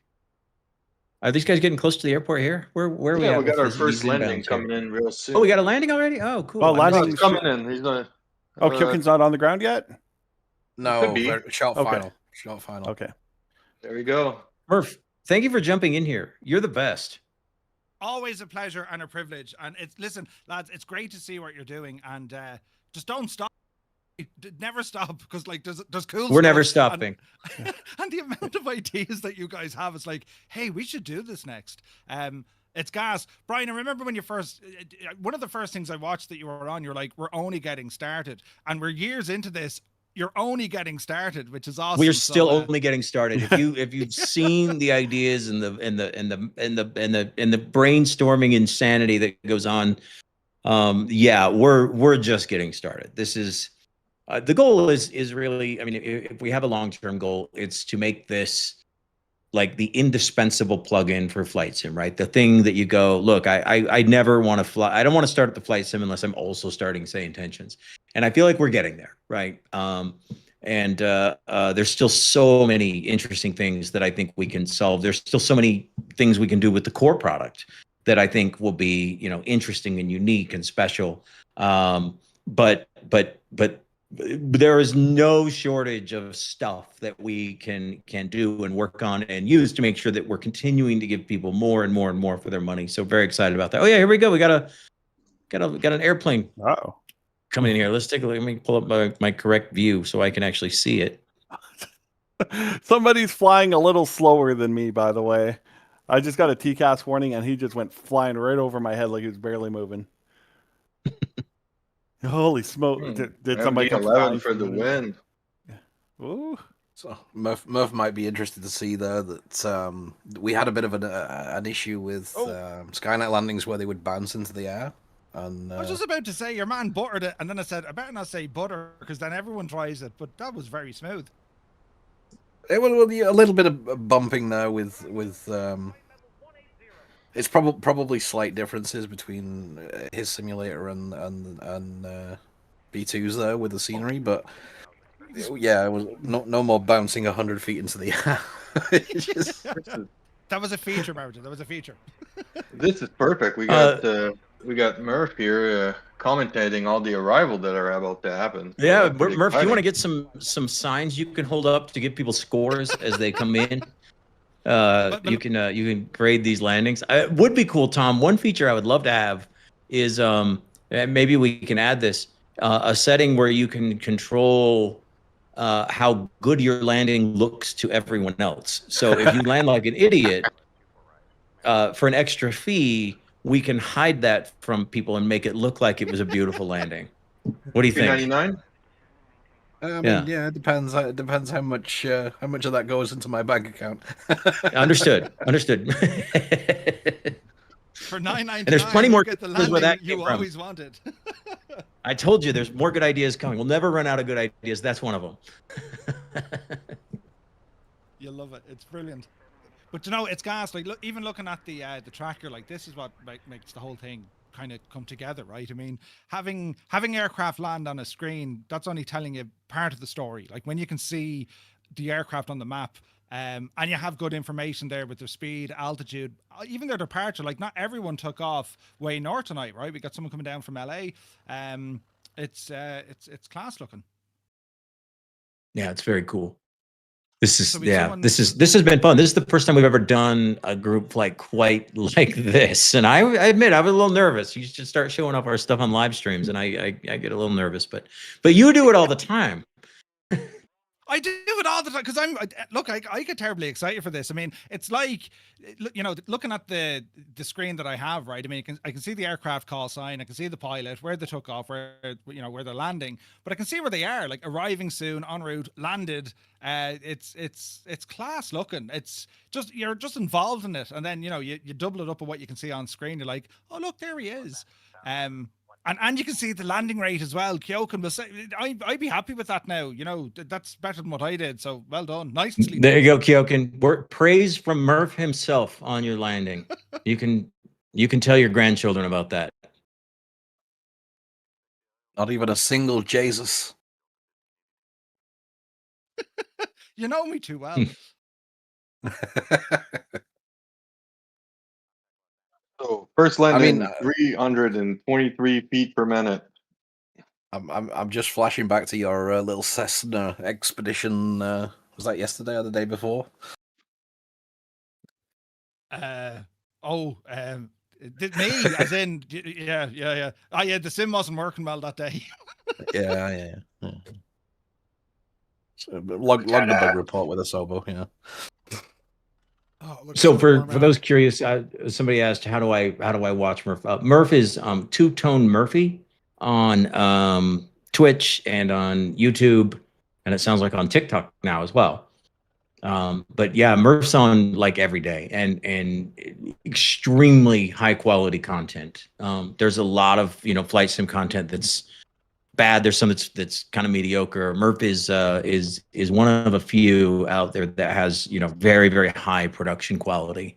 Really great way to get your flight sim news. I don't think there's another streamer that's quite like Murph for the experience of watching his content. It is an experience. That could be a good thing or a bad thing. I like that. Yeah. We'll just leave it at experience. I'm gonna let people discover for themselves which it is, but it is definitely an experience. It's great. Well, I thank you very much. We Very just kind got a words. hole. And yeah, again, like if anyone wants to join in with any of the flights that we do, you'll see them posted on the Say Intentions Discord. They're also posted on the pilot portal. Just go into Groupie. You'll see the flights that we do. You do post them as public groupies then? All the time. So we have our own group. Oh, there you go, guys. But they're always posted. Cool. Well, if you do a groupie, if people join via the groupie, the group code and stuff is all managed for them, so they don't have to do anything with that. Oh, perfect. Nice. Yeah. Well, good. Well, Groupie will continue to improve. The group flights will continue to improve. The Skynet stuff here will continue to improve. And you'll be the first benefactor of all this. It's like I said, it's fun because everything we do from a group flight perspective, we always do, through the lens of you're like the litmus test for all of the features that we develop. Is this useful to Murph? Because if it's not useful to you, then none of the streamers are going to care, right?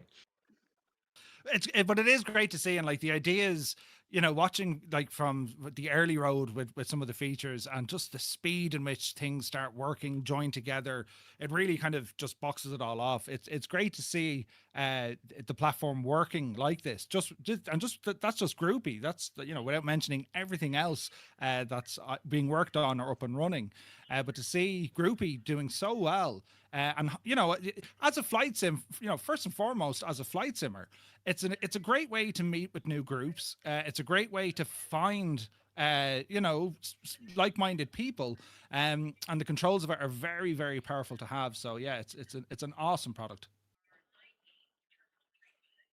We've got the brains behind Groupie are here, and in fact Brian B2 was the original mastermind, and of course a lot of what Tom built, Margin here that you've been chatting with, acts as the underpinnings for it. So I'm sure they're excited to hear that.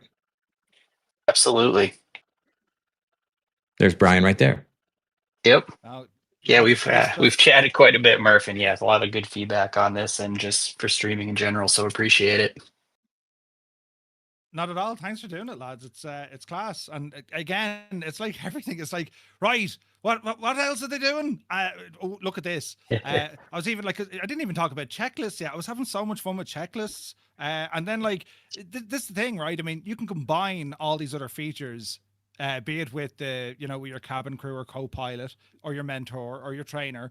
And then you can also group it in with your co-pilot or your checklist stuff. And all of a sudden, as you say, you're going to keep the user so busy. They'll be like, I've just done a flight sim at SayIntentions. I need to go and lie down. Right? That's kind of business class. Woo, that was a lot of work. Yeah. Murphy, you are. I don't want to keep you because this was entirely unscheduled. You're welcome to hang out with us. If you have got places to be, you're welcome to go be at those places. I'm just excited you joined us. No, I appreciate it. Yeah, I'd have to. I'll do a run, but I'll stay on the phone to be here with the guys here on the chat because. Cool, love to have you. Yeah, stick around. That sounds great. Awesome. Right, lads. You won't hear me on the voice, but I'll be in the chat. But happy landings. Take it fierce handy, and yeah, just it's great to see you, lads, and enjoy it. Thanks for stopping by. Yeah, you take care, Murph. Yep. See you, Murph. Good luck. So we had an interesting comment while we were chatting with Murph. I want to address this. Day and B Travels. I hope I said your name right. I hope you're still here. Made a comment. He says, I flew into JFK twice, and both times I got a 13-knot tailwind on my flight, when I was being told to land. It's very interesting. And I responded and said, well, first of all, I'd like to react to that because I want people to understand why that happens and that it's actually by design. But second, let's talk about it a little bit. So it's interesting because one of the things that Flight Sim has done, and this is things like SimBrief and Navigraph and these kinds of things, is they got away with doing something very simple, which is to say, hey, if the wind is even 1 knot in a particular direction, then we're going to assign the runway that's favorable to that 1 knot wind, right? And I think as flight simmers, especially as we file our SimBrief flight plans, and we're the only airplane in the simulator, and we start up the sim and we load in the SimBrief flight plan, and we always get the runway that has the headwind, even if it's only a 1 knot headwind. We've kind of gotten spoiled by that because it's actually not how it works in real life. In real life, they actually will not typically resequence the operational direction of an airport unless the sustained wind is over 7 knots. That's at a small airport. At a large airport, that can be up to like 15 knots before they'll say, okay, that's too much. It's time to resequence the direction of the airport. There's a nice landing right there. Who's that landing?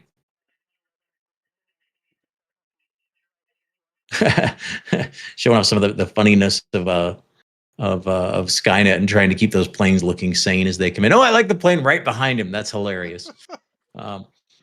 Anyway, And so at a large airport, we call it and they do it big airports too. They call it the calm wind threshold, meaning at what speed does the wind need to be blowing before they say, all right, enough's enough. We're going to reverse the operational direction of the airport and start bringing the planes in from the other way. And why don't they do it at 1 knot? Well, the answer is because it's a major operation. It can take anywhere from 30 minutes to an hour to resequence a busy airport.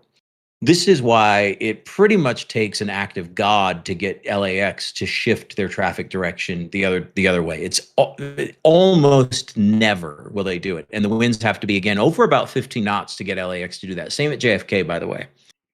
And so it's a major decision that they make, and they'll typically make that decision anywhere from 30 minutes to an hour in advance. So say at like 2 p.m. they'll say, all right, the forecast is showing that the winds are going to shift, or hey, they've been shifted for a while and we can't keep doing this.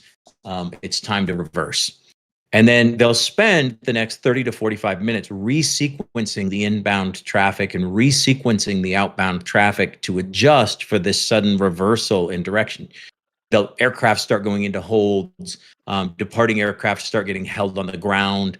It's a mess, and it's absolutely chaos for a while they're resequencing the operational direction of these airports. So they don't like to do it that often, and they won't do it unless they absolutely have to.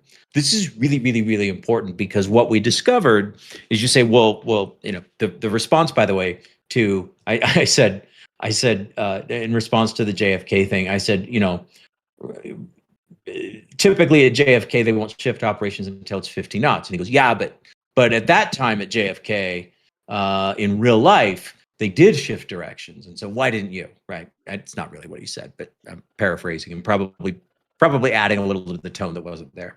And my response was, well, but JFK doesn't call us and tell us when they're about to shift their direction. They don't give us that 45-minute heads up. We don't know when they're doing it. So all of a sudden on, you know, flight radar, you'll see planes like coming in from the other direction, but they've been planning that now for 45 minutes and working on it now for 45 minutes. Well, we don't get that 45-minute heads up. So one, we can't make our runways match theirs unless they're willing to give us that 45-minute heads up. They're not, so they'll never match perfectly. But two, we have to be in charge of that shift, right? Because just like JFK, it takes them, you know, 45 minutes to do an operational shift. It would take us about the same amount of time, because we have all this traffic now that's in the air, that's around you, that all has to be resequenced in order to handle that change. Right. So we, just like JFK and LAX and all these Bay airports, are very hesitant to shift operational directions. We are too, right? It's a lot of work to do that. And the last thing we want to do is start shifting the direction if the wind is just going to change back again or something. So this is, you know, this is, in that sense, we're modeling the way it works in real life. Do our runways always match? Do our runways always match the way that they do in the real world? Like JFK is operating this way, so therefore we operate this way? No, for the reasons I just said. We could be behind them on a shift sequence. We could be ahead of them on a sequence shift. Or they may just have a different operational reason for shifting their direction that we just don't know about. Sometimes something like VIP traffic can cause them to shift their operational direction. And then the second thing people say is, well, but I can't land with a tailwind. Well, you can. In fact, your FMC in your aircraft ought to be able to tell you whether or not the landing is within tolerances.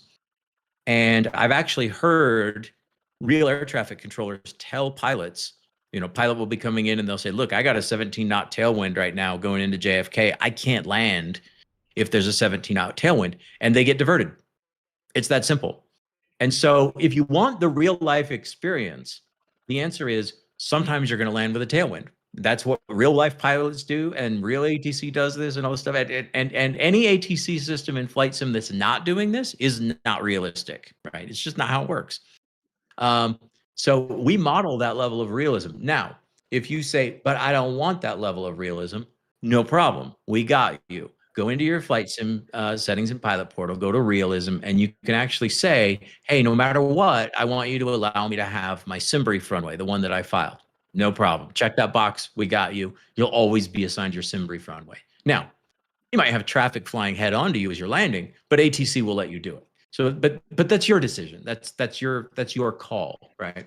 So that's why you might land with a tailwind sometimes. That's why real life pilots might land with a tailwind sometimes.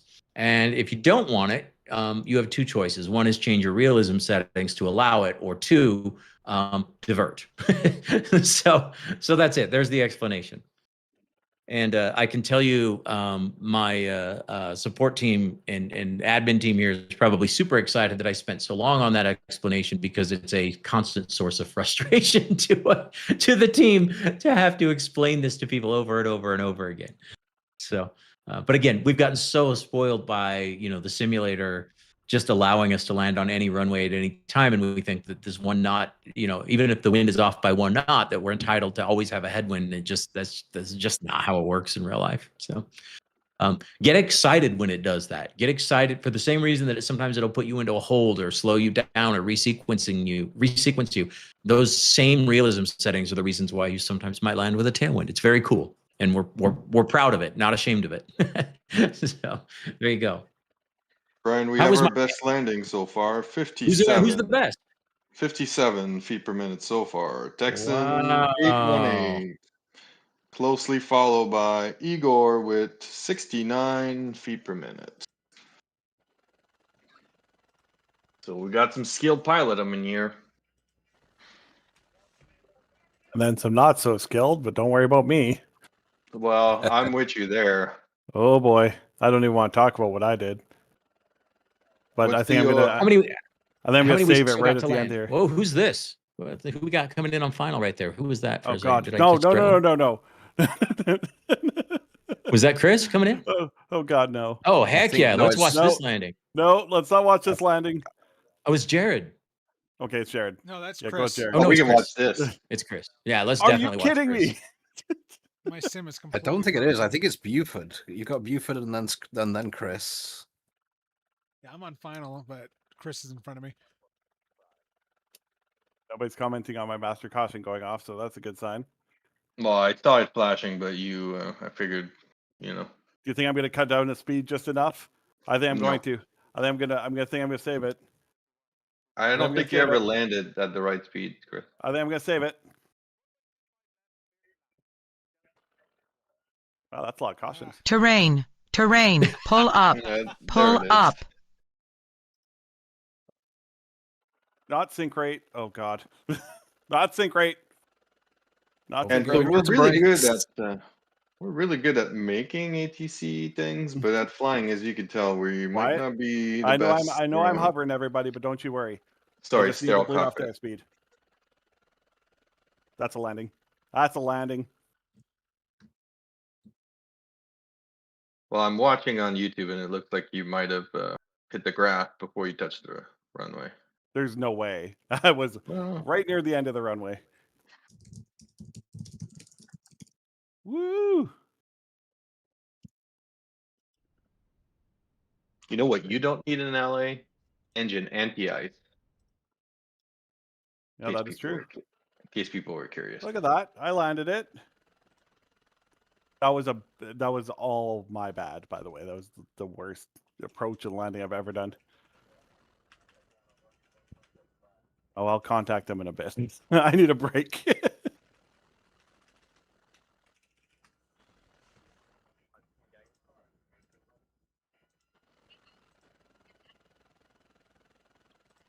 All right, I'm on final.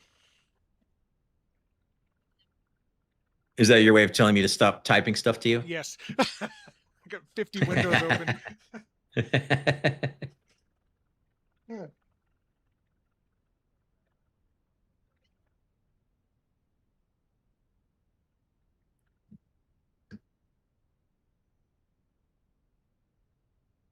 And we're gonna tally up everybody's landing rate, right? At the very end.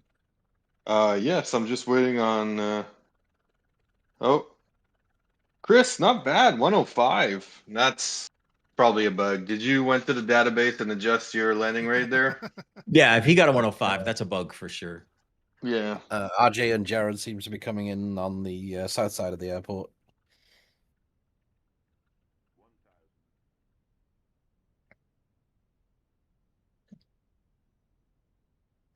I'm still at 8,000, so I got lots of time. No pressure.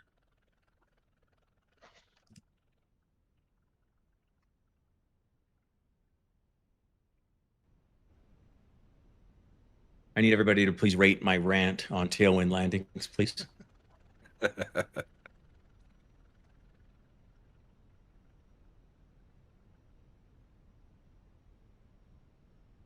of nervous.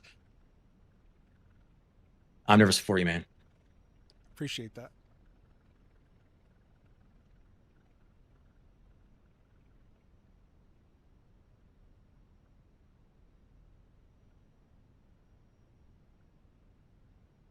Your co-pilot looked nervous too. Yeah. He just keeps giving me this face. They do. The FS24 co-pilots, when they look, yes, they just give you that look, and you're like, Whoever was in the WestJet in front of you just had a nice landing, smooth. I'm getting blown multiple directions here. Yeah, there's the look. Yeah. All right, here we go. 100. Hey, come on, get across this stupid runway. Damn plane. It's still bad at me for the landing. Oh, look at this, Jared. Center line.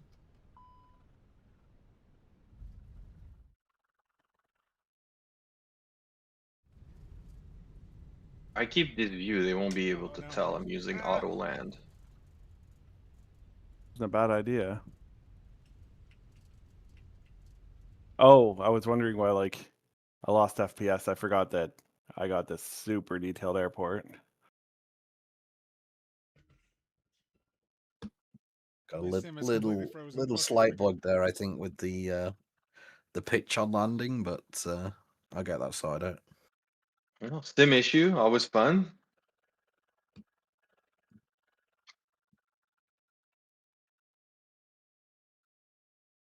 I mean, if nothing else, it makes everything more realistic. We also have sim issues.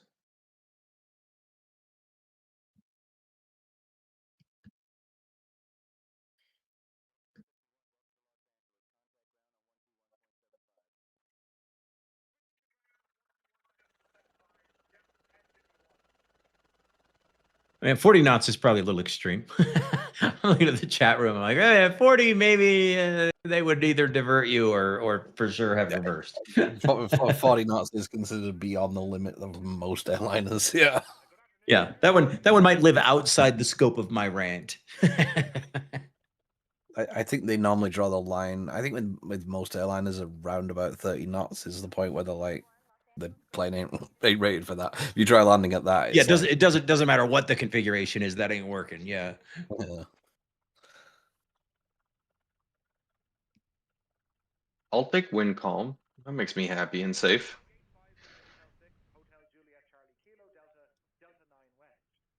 Oh man, I'm going for a tour around this airport. I just decided to park where everybody else was parking. Oh, that's interesting. Did you land on the wrong side of the airport? Was that the problem? Not the wrong side, but I just realized everybody's going my way. So we just got a good view of the airport. Nothing wrong with that.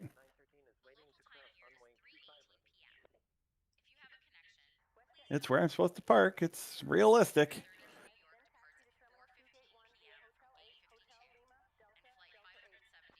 I mean, LA is pretty. The taxi pathing is pretty straightforward in many regards because it's kind of got that American grid network layout. So yeah, that's kind of what I'm seeing. It's like driving my car. Yep.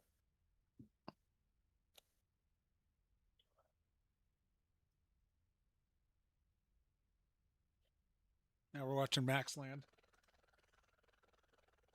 Me? Yeah, it's all on you now.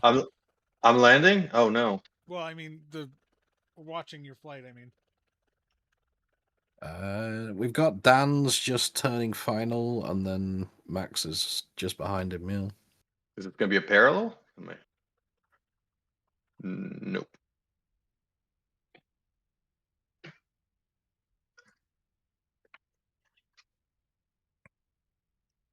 see if we can get Dan here. What runway are you on, Max? I'm on 24 right. Ooh, look at that. Look at this.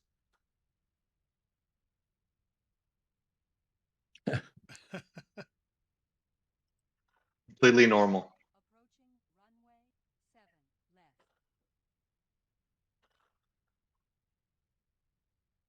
Oh goodness, you two might actually be on a parallel landing from the looks of that.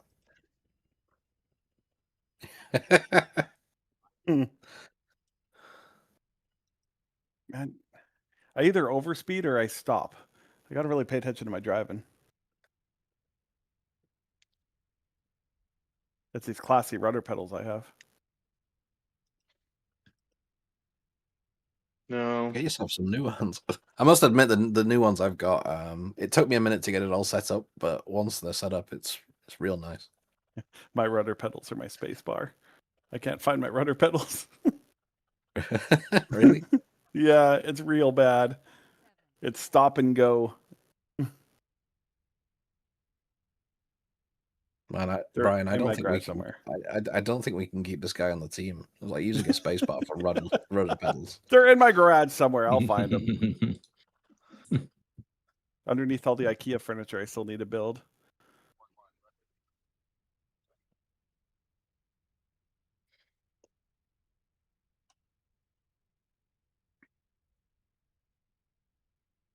How many we still got in the air? 1, 2, 3. Yeah, 3 and 4. Yeah.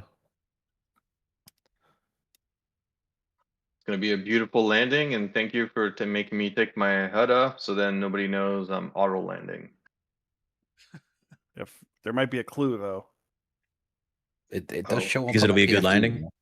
Yeah. Well, that and he just said it out loud. Like one of the two.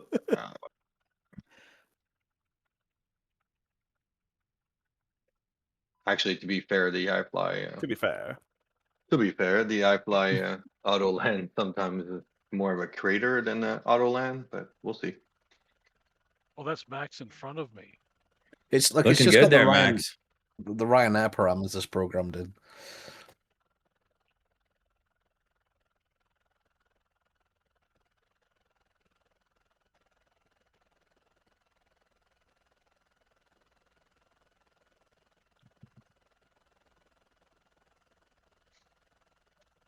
holy smokes! Maybe I'll take it. Not one negative comment about my landing. You guys are just the sweetest because Oh, that we was were the just worst. These people are really Too, nice. Oh, not you guys. I ain't talking about you people. You people are animals.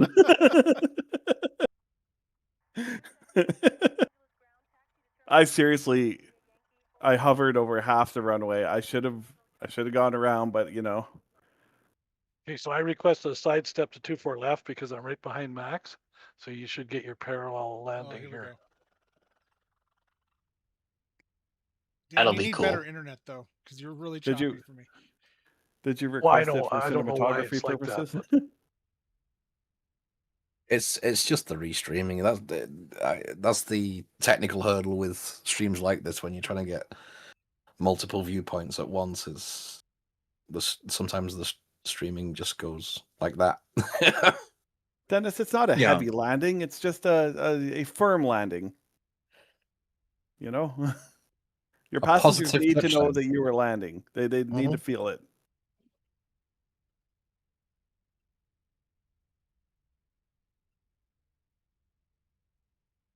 You got this, Max. You know what they You're a say? little high. Oh no, One no, red. there we go. That's how you land your plane. There we go. Yeah, there we go. 2 white, 2 red. The pappies is happies. He is definitely sterile cockpitting. We have a sterile No, cockpit. a button for this one. little float there. Little float. Okay. Little... Little float. tailwind. Still watching. Here we go.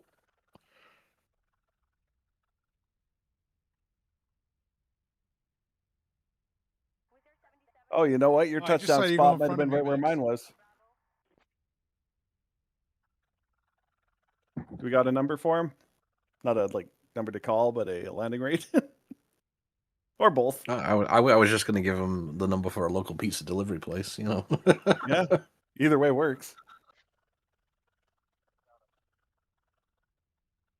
Well, it was better than I thought it was going to be. I'll take it. I like how we're focused so much on landing rates, because if it was anything else, center line, or the fact that I was almost off the end of the runway, landing rate's what we're going by. What do we got? 2 more to come? Yeah, I think we got 2 more in the air. We do. We've got I think James. James is on short final right now, and then there's Jamie, who's just intercepting the localizer.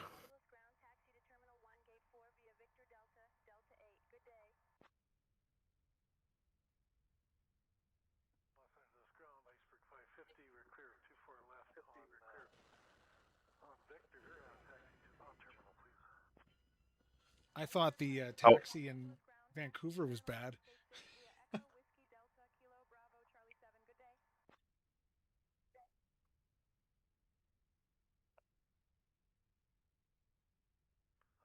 Hmm.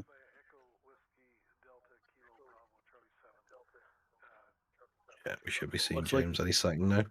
Think I can just about make out the dot there in the on final.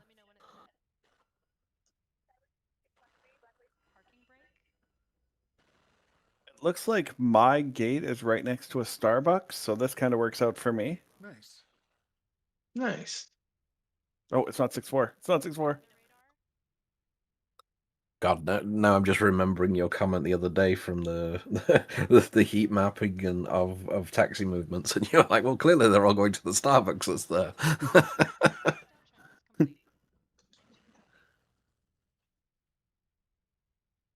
But no, the busiest section of the taxi network was right outside the Starbucks in the terminal.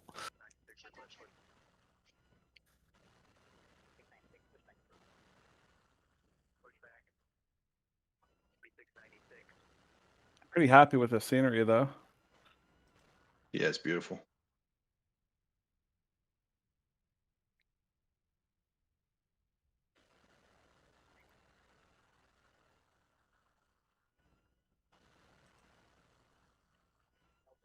Oh, is James going around?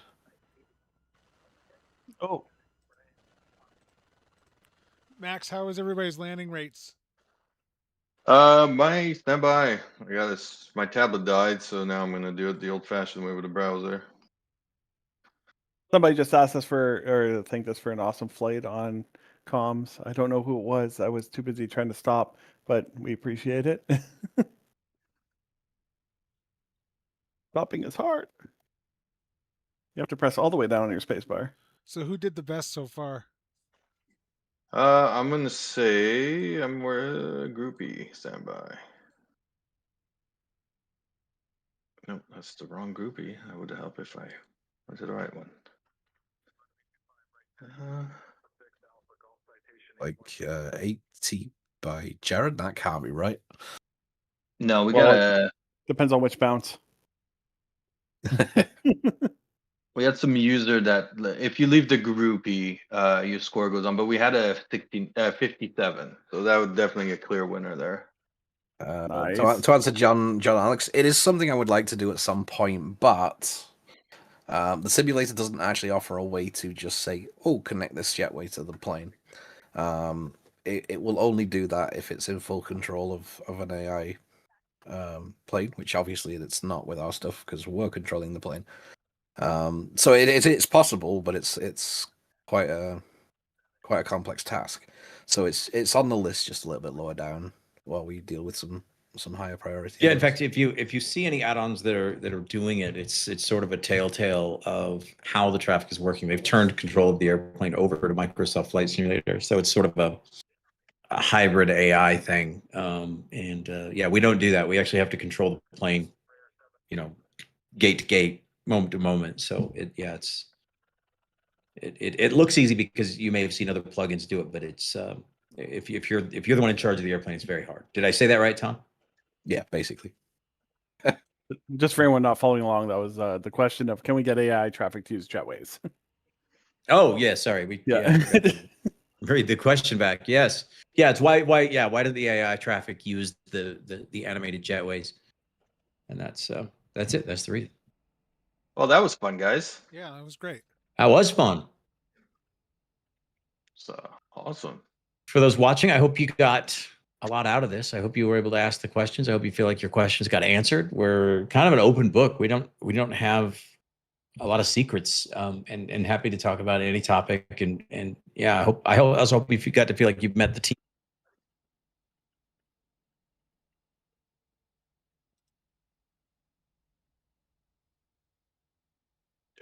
This is honestly, though, the best team I've ever been a part of, and despite what you sometimes might hear on Reddit, every one of us is just one of the kindest people I've ever met. Even though we we attack each other pretty good. I don't know what you're talking about. I'm a terrible person. Well, thank you all. Well, yeah, that was fun. Thank you for coming.